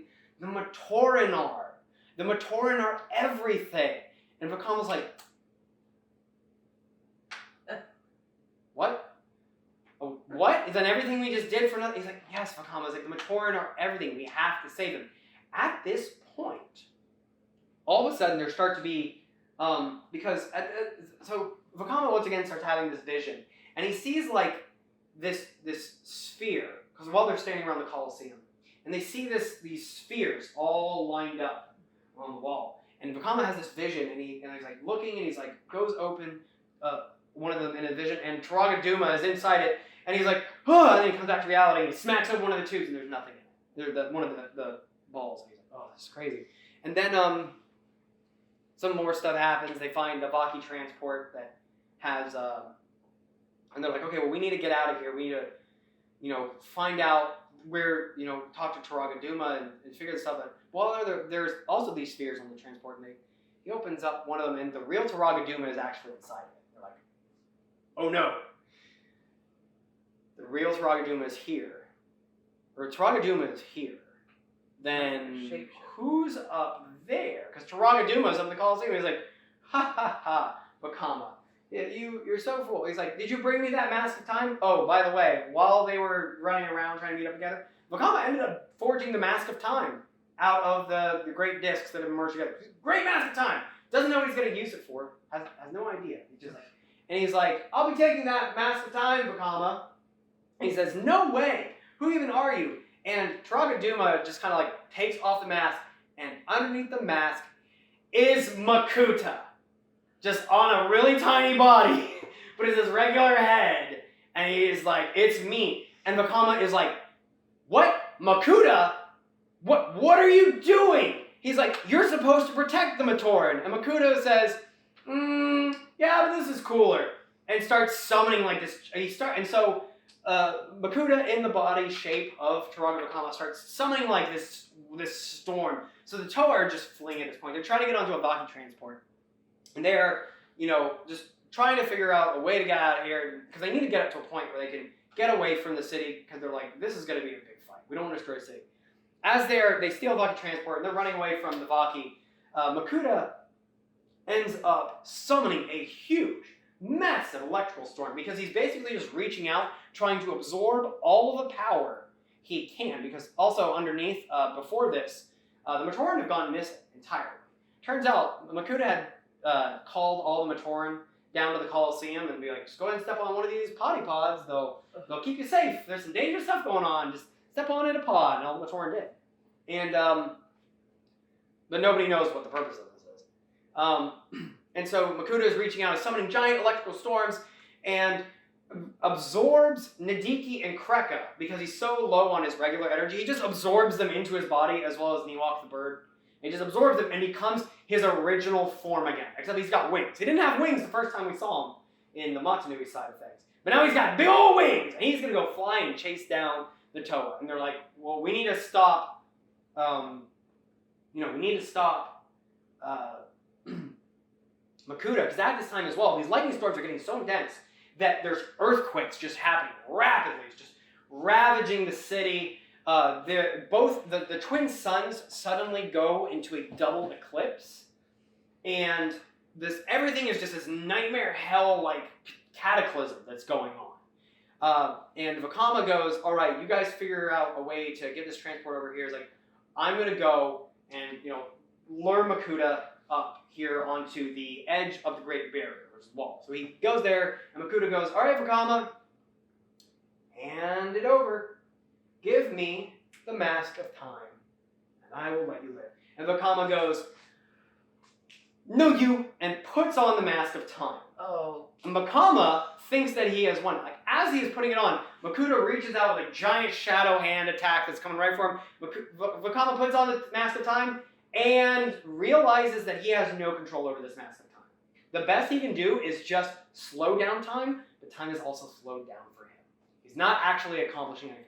His shadow hand is still reaching out. It's still going to get him until it's about to touch him, and Turaga Khan jumps in the way and gets hit by the shadow hand. Vakama has taken off the mask, and he's like, oh no, because Turaga Khan has been blasted by this huge energy blast. And he goes up to Turaga Khan, and he's like, oh no, this is all my fault, this is all my fault. He's like, no, Vakama, you did the right thing. He's like, save the heart of Metru Nui. I know you can do it. And Turaga Khan dies. At this time, the other, so it is at this point that, he is just so filled with grief. Makuta goes, all right, enough playing around. Vakama, give me that Mask of Time. And he goes, you can't get the Mask of Time, and nobody else will. And throws it into the sea of Protodermis.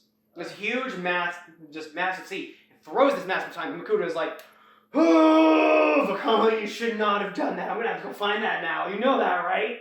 And so as he's like going around trying to search for it, Vakama figures out his mask ability is the Konoe mask, the Konoe Huna, the mask of concealment or invisibility.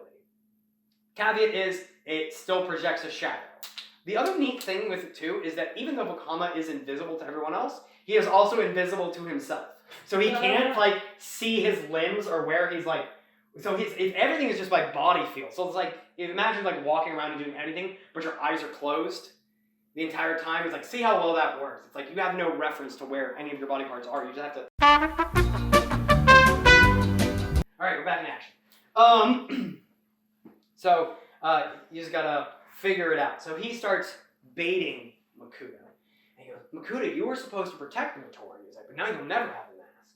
You'll never be able to find it. You failed whatever scheme you are. Makuta is just searching around, and Vakama is just kind of like throwing rocks here and there and trying to make Makuta think that's where it is. And he'll go in and full-on attack this wall, and nothing, just completely misses. And he's like, nah, I was over here the whole time, dummy. It's at this time that the other Toa, I think he gets out his disc launcher and shoots a Kanoka disc and just anime yeets Makuta back into a wall, leaves an indent in the wall, just falls forward, just like he did with Takanuva in the Koli Game of Death. And he's like, all right, we're gonna, and Makuta gets up, he's like, that's a nice trick you got there. I've got like 38 more. So why don't you stop? At this point, the other Toa make their way up there with him, and they're going, no, Makuta, we will defeat you. And they all shoot elemental beams at Makuta and encase him in a prism of Protodermis.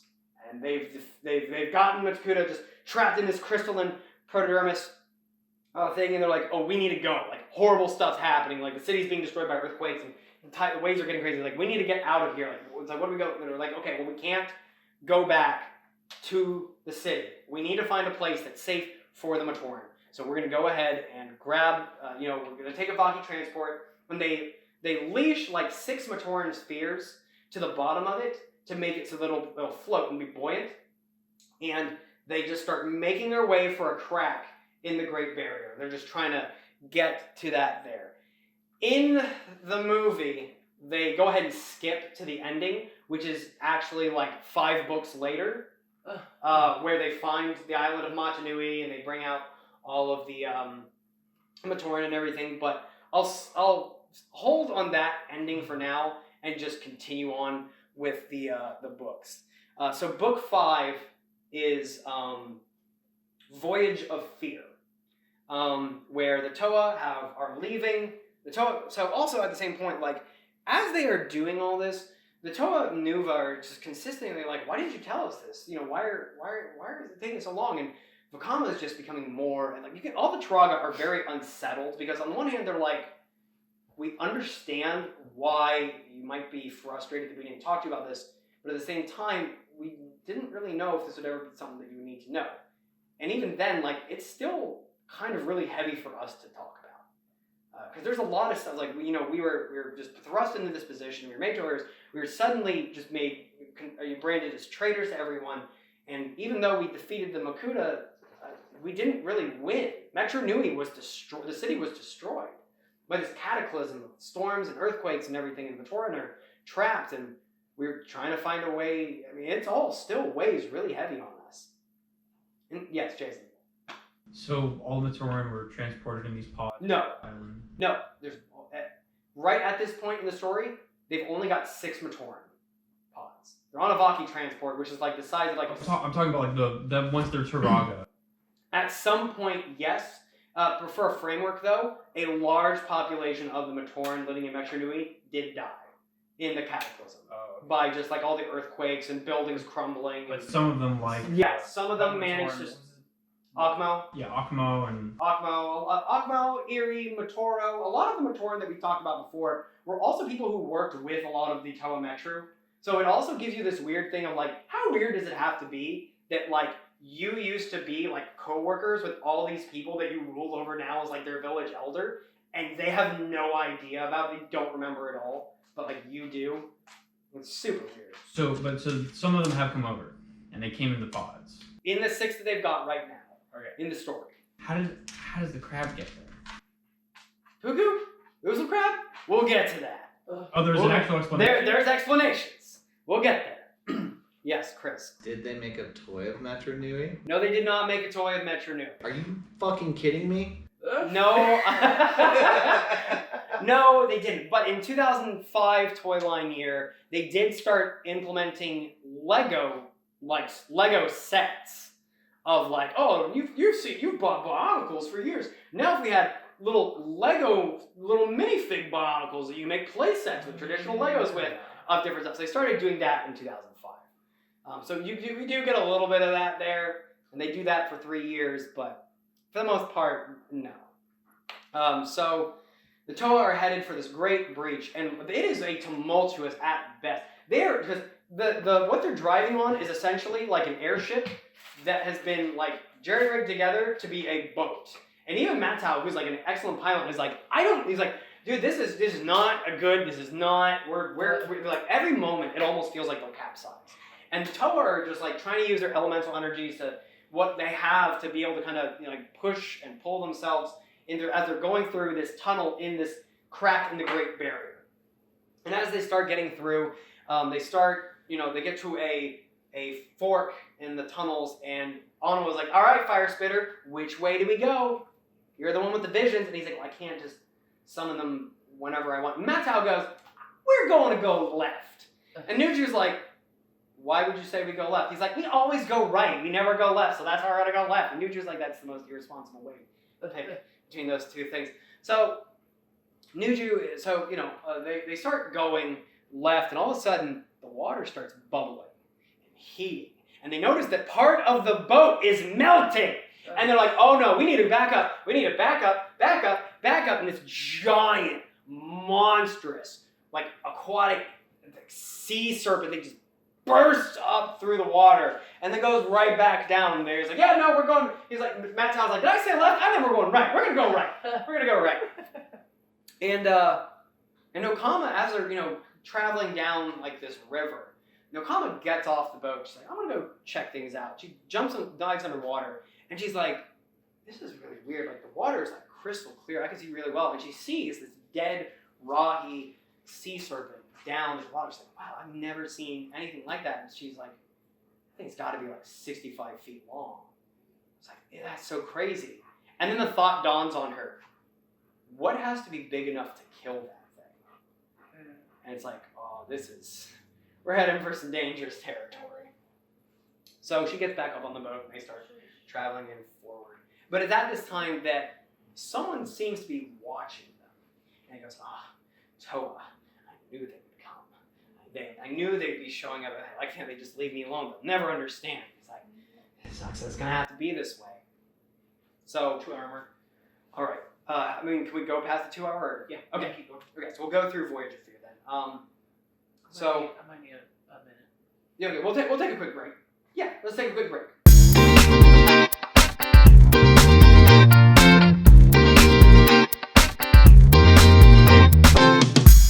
All right, so.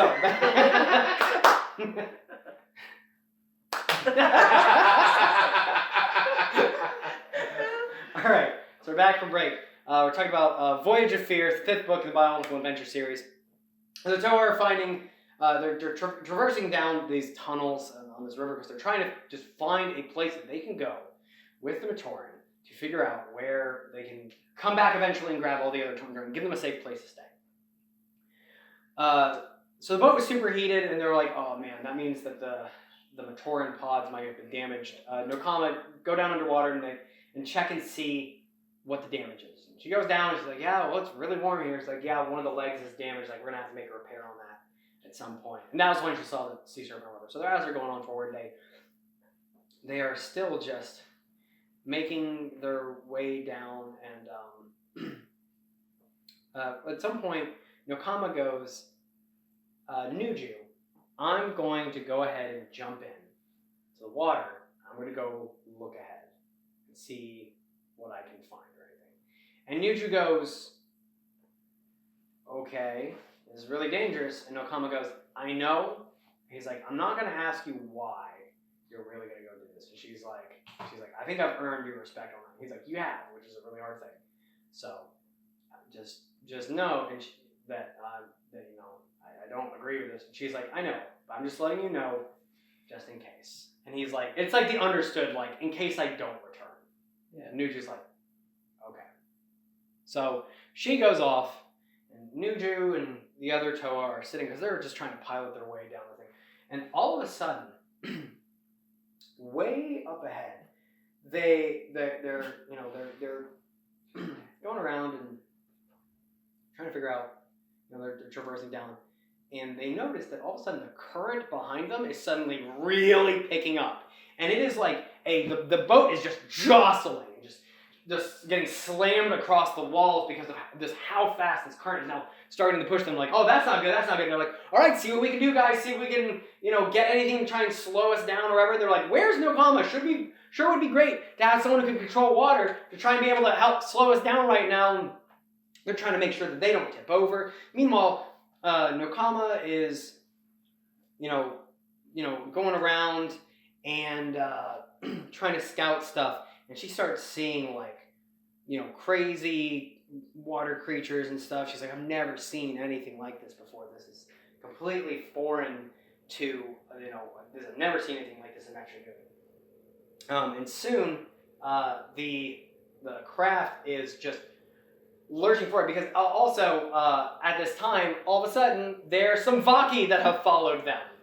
Because Matau is starting to try and turn the thing around, and they're like, "Where are you going?" He's like, "We need to go back to Metru Nui." And it's like, "Oh no, the Vaki have mind controlled him, so we need to go and smack at the Vaki." Meanwhile, Onua is like, "Okay, mask of mind control, here we go," and he mind controls Matau and just kicks the Vaki's presence out.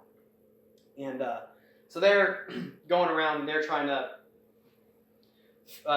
fight off the Vaki while they're just barreling down this corridor, and they're like, guys, we have bigger problems. They look over there, and it's this giant whirlpool, this massive whirlpool, and not only is it this, and so the other thing too is that right before the current really picked up, they'd kind of gotten caught on something. They couldn't really see what it was, and it was like, hey, where's Nokama? Can you go see if she can go check out? And Nuju was like, she went to go take a swim. I'll go check and see what's got us caught. Because he's like, I hate swimming, but I would rather go do that than try to explain to them that I told them that Nokama could just go off and do her own thing or whatever. So Nuju goes down into the water, and he starts trying to cut through all the seaweed, but the seaweed starts grabbing him. He just makes icicle-like daggers and he's cutting stuff. This is where we really start to see more of the Toa really, really getting a good grasp on the different cool stuff that they can do with their elemental abilities. You know, Mattel is like, what is it? Nuju's just making ice blades and stuff to be able to cut through things, but the Seaweed's just grabbing him more and more, and all of a sudden it knocks his mask off. And he's like, oh man, it suddenly is just super drained. Once again, if they lose their masks, they run down like 50% of their full strength. And he's just feeling weaker, and he's like, that's weird, I don't remember Seaweed having giant fucking teeth. And it's at this point at the same time, they're like, Nuju's been down there for a while, where'd he go? And all of a sudden, this giant tentacle just starts, just slapping this boat around. And they're like, oh no, this is bad, this is bad. So all the Toa together that are still there, they huddle down underneath in the deck, and they're like, okay, like whatever's out there is probably trying to get us as Toa. You're like, I don't know where Nuju is. It's like, we need to figure out something here to get us out. And so the hull starts cracking, and they're like, hey, we need to figure out something fast. Vakama, you need to heat up the transport. And he's like, no, if I do that, I might break it. He's like, Vakama, we don't have much time because this tentacle is just wrapping and crunching around. And Vakama just puts his hands on the walls of the transport and just super heats and just projects so much heat into the transport without any fire, and just super heats the transport and like burns the tentacle and makes it drop it. And then after that's where all the great current stuff happens. Anyway, so we're back up before we were where there's giant whirlpool, and nobody knows where Nokama is. Nobody knows where Nuju is still. Where they're still on it. Nokama sees that the transport with the other four Toa is barreling down this thing, and she is like digging her hydro blades up, because she tries at first to like push the water back up, and she very quickly realizes like, I don't have that much power. She's like digging her hydro blades up, and she sees like this white glint up ahead. It's like, oh, what's that? It seems like there was something white. It's like, I wonder if that, and it's Nuju's mask. She grabs the mask. She's like, oh, I wonder, and that's Nuju. She manages to like, she's like more or less just scaling underwater and trying not to just get thrown off by the force of the current. Manages to grab Nuju and puts his mask back on him. And they both resurface, and they see that the Baki transport just goes over the edge to where the whirlpool is and stuff. And Nakama's like, oh, I saved you, but I couldn't save them. And Nuju's like, no, we'll find them. If there's anything left to be found, I mean.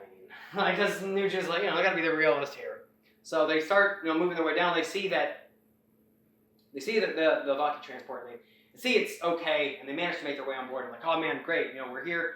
It's really crazy over here. We're damaged, but we'll make it over here. But also, why is the boat lopsided? And they were like, yeah, it seems like we're tilting. Is like, oh no, we must have lost one of the Metruian orbs. And Nokama's like, we have to go back and get it. We have to go get it and find where it is.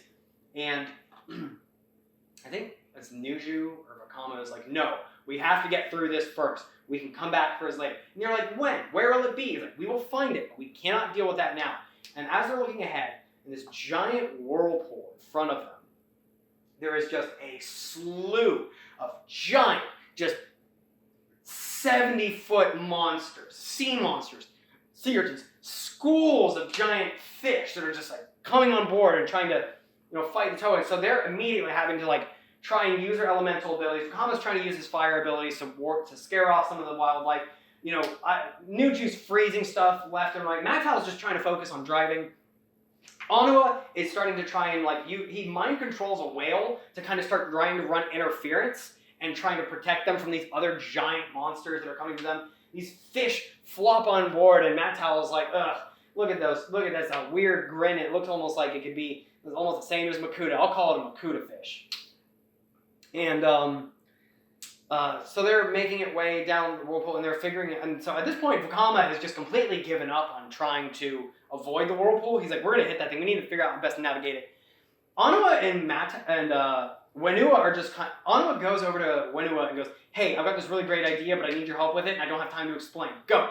And all of a sudden, the boat just kind of rockets up into the air off the water, and just kind of scoots over the whirlpool and just kind of makes its way and crashes down into the water, makes it to the other side. And they're like, what was that?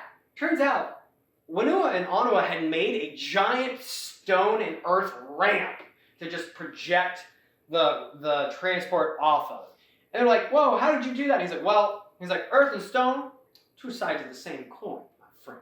He's like, earth and stone, best bros. He's like, but I didn't have enough time to tell Wenua any of that, so I just mind controlled him with my mask. His powers, my mind control. Also, my idea. It was my idea. Don't anyone forget it. It was my idea. Starting to sound a lot like Onua is not so much of a team player as much as he is an Onua player. You know, Wenua, Onua is challenging Vakama, right? Onua is absolutely like, he is always just, anytime Vakama suggests anything, he is, well, that's dumb. He's like, I don't think, he's like, nobody voted you to be team captain. And Nakama's just like, hey, Vakama's got us good so far. It's not about being team captain. It's like, he's the only one who's been coming to us with ideas. So let's follow those. Because Onua is like, yeah, well, what if we had different ideas? And they're like, okay, right, let's hear your ideas, Onua. He's like, oh, guys are good right now. Get back to me later. Follow up. Yeah. I guess I was just wondering why he didn't just mind control Vakama to... Because Onua is not a villain. He's not a bad person. He understands that they're working towards the same goal. They are all working on the same goal. It's just his attitude is very much like, why is Vakama the leader? I could be the leader. Like, any one of us could be the leader. He's like, I didn't sign up to listen to no vision-having fire spitter. But he has been right on a few things, so we'll see how this goes. So they make their way onto the other side, and they're arguing. They're like, no.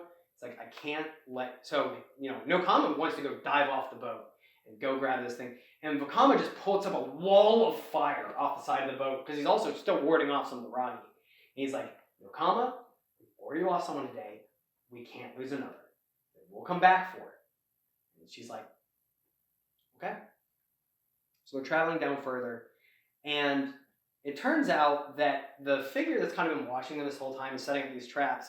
Because Nokama earlier noticed that there were some parts of like the walls and some of the rocks that had been purposefully like carved out and dislodged and then put back together so that they could be triggered as like a trap to make rocks fall and things. Turns out that there was a Matoran down there who is walking with a bunch of different Rahi, and he's like, these Toa, he's like, I should have, they should have been dead. I should have been, but no, they're still resilient. He's like, they won't stop until they take me back. I know that's why they're here.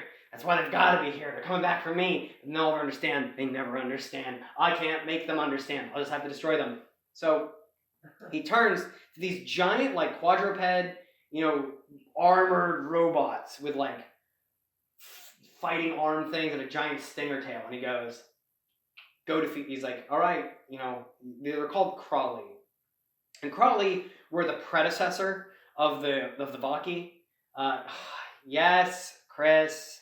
Did they make toys of them? They did make a combiner set that was, if you combine Matau and Vakama and Onua, you can make a Crawley. In fact, let me see. Does he have any? No, because it's a combiner set. I have to take this apart and put it together. It looks like EFG, K, KI, Krawa, Kraka. Krakatoa. Krakatoa. Well, there are Toa. Some Toas with some cracks in it. Got a Kid Loca in it. Kicking all. Am I just dumb? Did they just not put it in here? Does it start with a C, maybe? No, it shouldn't. It's a K. Krawa, Kraka, Lovrak. It's not a K. I don't know. Anyway, I'll look for it later. Maybe it's in here somewhere. But they were designed by Nuparu, the Tony Stark of the Matoran universe, as before. And they were designed for him as the prototype version of the Baki, where they would go around, and what they would do is they would shoot out these energy orbs to capture whoever was in it, and then they would just drain their energy, and it would supply them, and then they would bring them back to wherever they needed to be. The problem with them is that they would drain the Matorans so badly that it would take days for them to get back enough energy that they could go and get back to working, which was the entire point of getting them back in the first place, is to get them back doing their job and working. So eventually, they decided that they were going to scrap them, and they decided to decommission them. And even though they were robots, nobody knows how sentient they actually are. All they know is that they did not want to be turned off. And they did not, and they fought back hard, and they were like, we managed to like turn off like a few, but like they are just. So they went Skynet. So they went Skynet, and so they couldn't turn them off. They destroyed the Baki, and so the Baki just managed to chase them out of the city. And they were like, well, I don't care where they go, they just can't be here.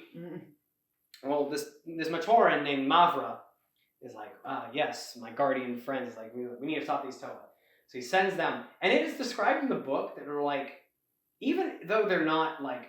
Because nobody really knows how sentient they are. They're like, they describe them as they're watching the Toa, they're like, if they had muscles, they would be tensing in anticipation. If they had blood coursing through their veins, it would be pumping faster at the exhilaration at the thought of battle after so long. And I'm like, oh, this is not gonna be good. And so all of a sudden, the Toa, they're doing their best to keep traversing down. And they look over and they're like, oh no, what is that? It's a crawly. And they're like, quick, I can't remember. They're like, quick, someone do, where's Nokama? Where's Matau? Oh, they're in energy bubbles. They're being transported that way. And then they all get captured. Even like Nuju tries to like make an ice shield around him, and it's just no, he can't. And they all just get their entire energy drained, and they all pass out. And they wake up in this chamber where, all these crawly are just standing around them. They're just sitting here, and they're like, where are we? And they're like, honestly, I didn't think I'd be waking up again. So I haven't even gotten that far, man. And they're like, okay, well, and then one of them tries to stand up, and the crawly all go attention mode. And then they're like, okay, well, maybe we just sit back down. Maybe just go back to whatever. All of a sudden, Mavra starts walking up. And he goes, all right, Toa. He's like, I know you're trying to capture me and bring back all the stuff. It's like, all you need to do is you need to go back to Metru Nui, and you need to tell Taraga Duma that everything is fine, I'm fine, the Rahi are fine, and everything is fine. And there's no need to bring anybody else here, and I will let you go. And then Winua goes, yeah, we can't do that. And he's like, well, why not? He's like, Metru Nui doesn't exist anymore. Or no, it was Vakama or somebody says like, yeah, Metru Nui doesn't exist anymore. He's like, yeah, right, yeah. Listen, I've seen enough Toa. Also, where is Toa Lacan? Where is he? Like, they sent you guys, where they sent Toa? I was like, I've never seen you guys before. He's like, what's going on? And they're like, and Winua is like, no, Mavra, like, you don't understand. And they begin to retell the entire tale of everything that's happened up to him so far. And Mavra just laughs it off. He's like, that's ridiculous. He's like, more Buzak Vine is defeated by Toa, the Great Kanogadis, and Makuta is some conniving villain out to hurt the Matoran? What? And Taraga Duma was possessed. What are you talking about? You're just making all this up. There's no way that would happen. And they're like, no, it's serious. He's like, no, you don't understand. It didn't happen. He's like, I can see obviously that you guys can't be trusted. So, and then it's at this point that Onua tries to use his mask of mind control on Mavra, and he gets him to say, oh yes, you guys are fine. Crawley, let my friends go. But as he does this, he has this Rahi pet at his side that starts shrieking extraordinarily loud, and Onua just gets mind blasted out of it. He's like, oh, right. He's like, yeah, about that. I have a Rahi here who has the ability to sense if people are using Kenohi powers, so I would not recommend you do that again. So I'm going to go back and think stuff over for a second, and wait. 1, 2, 3, 4, 5. Where's the sixth one? Where did he go? Vakama is missing. Vakama was there, now he's not. Where did he go? So he sends 2 of the Crawley to go search for him. And they go off. And meanwhile, the others are like, all right, how long do we give him? And they're like, we give Vakama 10 minutes, and then we get up, and then we just start fighting Crawley. All right. Vakama, meanwhile, is just running around using his invisibility ability. Yes. I thought you just said he had a Rahi that. I know. This is a weird thing that they just glanced over. The way they justify it is that even if it was, Mavra was kind of just too involved in his own monologuing and just like laughing at how preposterous it was about everything that like he just didn't notice even if it did. It is a weird note that that is kind of a little bit of a plot hole, but plot has to happen, I guess. So Vakama is like, okay, I'm just gonna run around, and he's trying to figure out. He's like, oh wait, I have one Kanoka disc left, and it's a really strong freeze disc. He's like, all right, here's what I'm gonna do. So he goes and he uses his mask of concealment, and he's hiding up against the wall, and he's like, all right, they're gonna come around the corner. And they're coming, and oh man, if they see me, I don't know, it's too late. He comes out, he shoots the one in the front, because they're like one in front, one in back. He shoots one in the front with the, maybe he shot the one in the back. Yeah, he shot the one in the back with the freeze disc, and it instantly freezes. Meanwhile, I want to say he does something where he causes like a bit of a rock slide thing, start hitting it, and it's like, it damages the Crawly, who backs up into the frozen one, that shatters the frozen one into 1,000 pieces, and then falls off and tumbles to his destruction. He's like, all right, cool, 2 Crawly down. And he starts making his way back, and so by the time he gets back to the center, all the other Toe have decided that they're just going to go in. They start fighting off the Crawly as well. And as this is happening, boom! Mavra just goes, well, okay, before this, they're like, Mavra's insane. It's like we, what are we going to do, while we're waiting for Bakama? And Winua was like, you don't understand, Mavra. You don't understand what happened. And so Winua gives a little backstory and says that there's a point where Nuparu, Winua, and Mavra all worked as archivists in the archives. And at some point, Turaga Duma got them all 3 together for a secret special meeting. And they brought them to this level where it was just this vast, expansive, like watery ocean area in the archives. And Winua was just blown away. He's like, oh my god. He's like, this is, they don't, because he starts seeing some of the giant sea serpents and creatures. He's like, we don't have stasis tanks big enough for some of these things. And they're like, oh, like, isn't this crazy? And Turaga Duma is like, they're like, when did this get here? They're like, yesterday. They found some of these like sea creatures from outside by the Great Barrier, and they brought them in. And Turaga Duma comes down and he's like, all right, guys, here's the deal. These are some really wild and dangerous things, but I think we can learn some things about things from watching these. So you guys are going to study these secrets. The problem is that these if these got out, they could destroy all of Metru. So obviously, it is super classified. We can't talk about it. I'm trusting you guys on this. I'm like, okay. And there's any details that, they had some fun, and they're super interested in working with all these creatures and stuff. And at some point, the stress was starting to pile up because some of the creatures were trying to escape, which the Vaki helped prevent some. But at one point, Onua was standing there, and this one giant, just behemoth of a monster has decided it's been in captivity too long.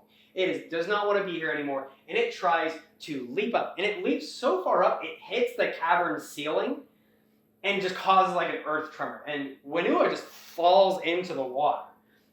And it does it again. It does it so hard that even like 30 levels up, displays and stuff have been destroyed because of how hard it's hitting this thing and trying to get at. And so Winua is immediately in the water like, oh crap, I don't swim well. Also, everything in this tank has suddenly noticed that there's a new, very small thing in here that easily take care of it. So they manage to pull him out, and it's Mavra, and they've also managed to subdue this giant monster. And they're like, what were you doing in there? He's like, oh man, I just wanted to take a dip. What do you think I was doing in there? I got knocked in by the earth tremor. He's like, you didn't get knocked in by an earth tremor, dummy.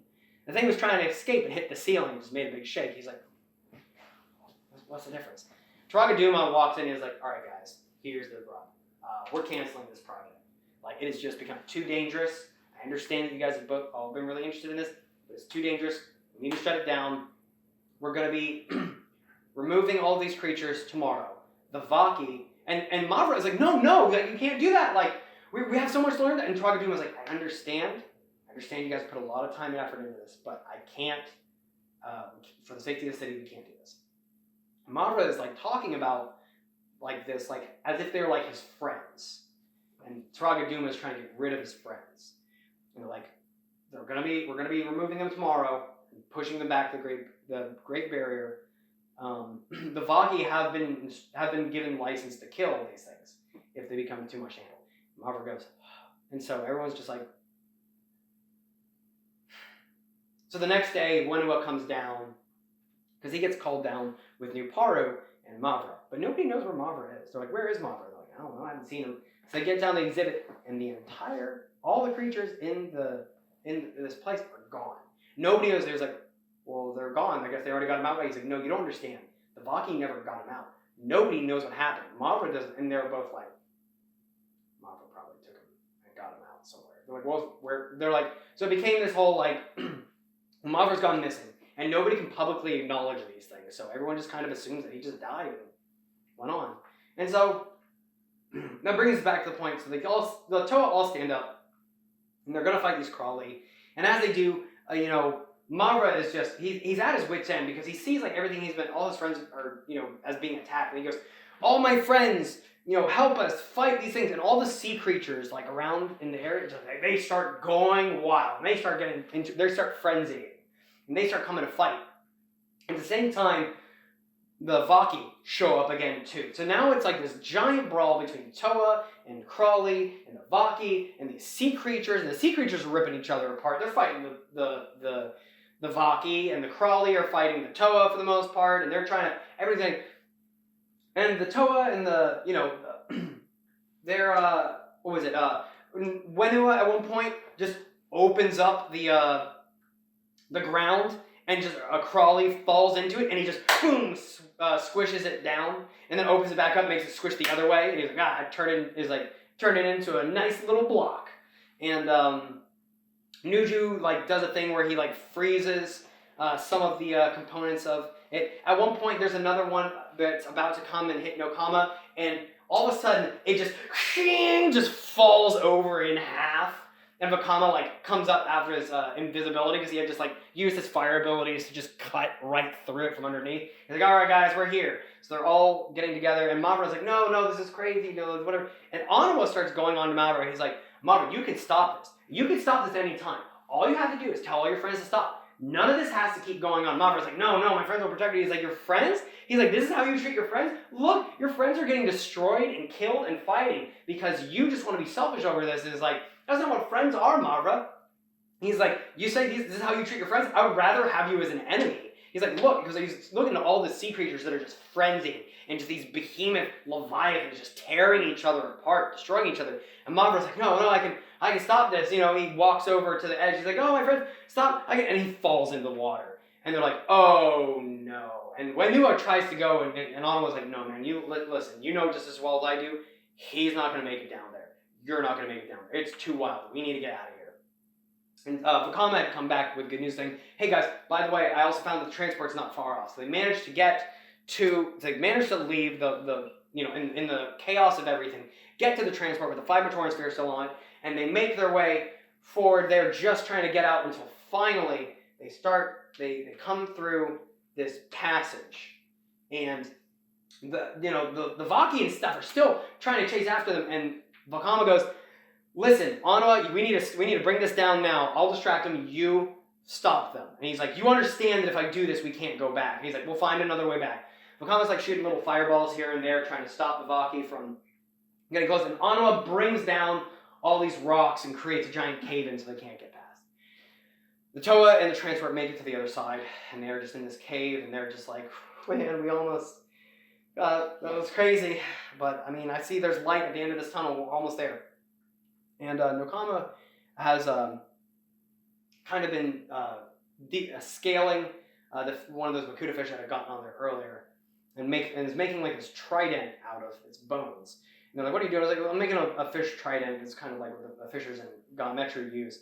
This will be kind of a commemoration of our voyage here. And this is also the same trident that Nokama will use when she is a Turaga.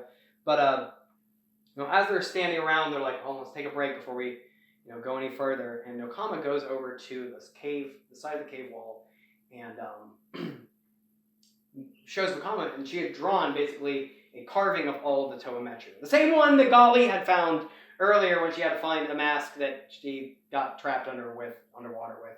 And she's like, oh man, what are these Toa? And she's like, I'm just leaving this here. It's like a memento. He's like, some of the others might have been able to draw better. And Vakama was like, I think it looks just fine. And they make their way out, and it is suddenly, they're like, man, it is so bright on the other side of this. They're so bright. Like, how will we ever be able to see anything but so bright? And they make their way out, and it is just this whoom, this bloom. The world opens up, and it's just like blue skies, this lush jungle and swamp, and this island in front of them.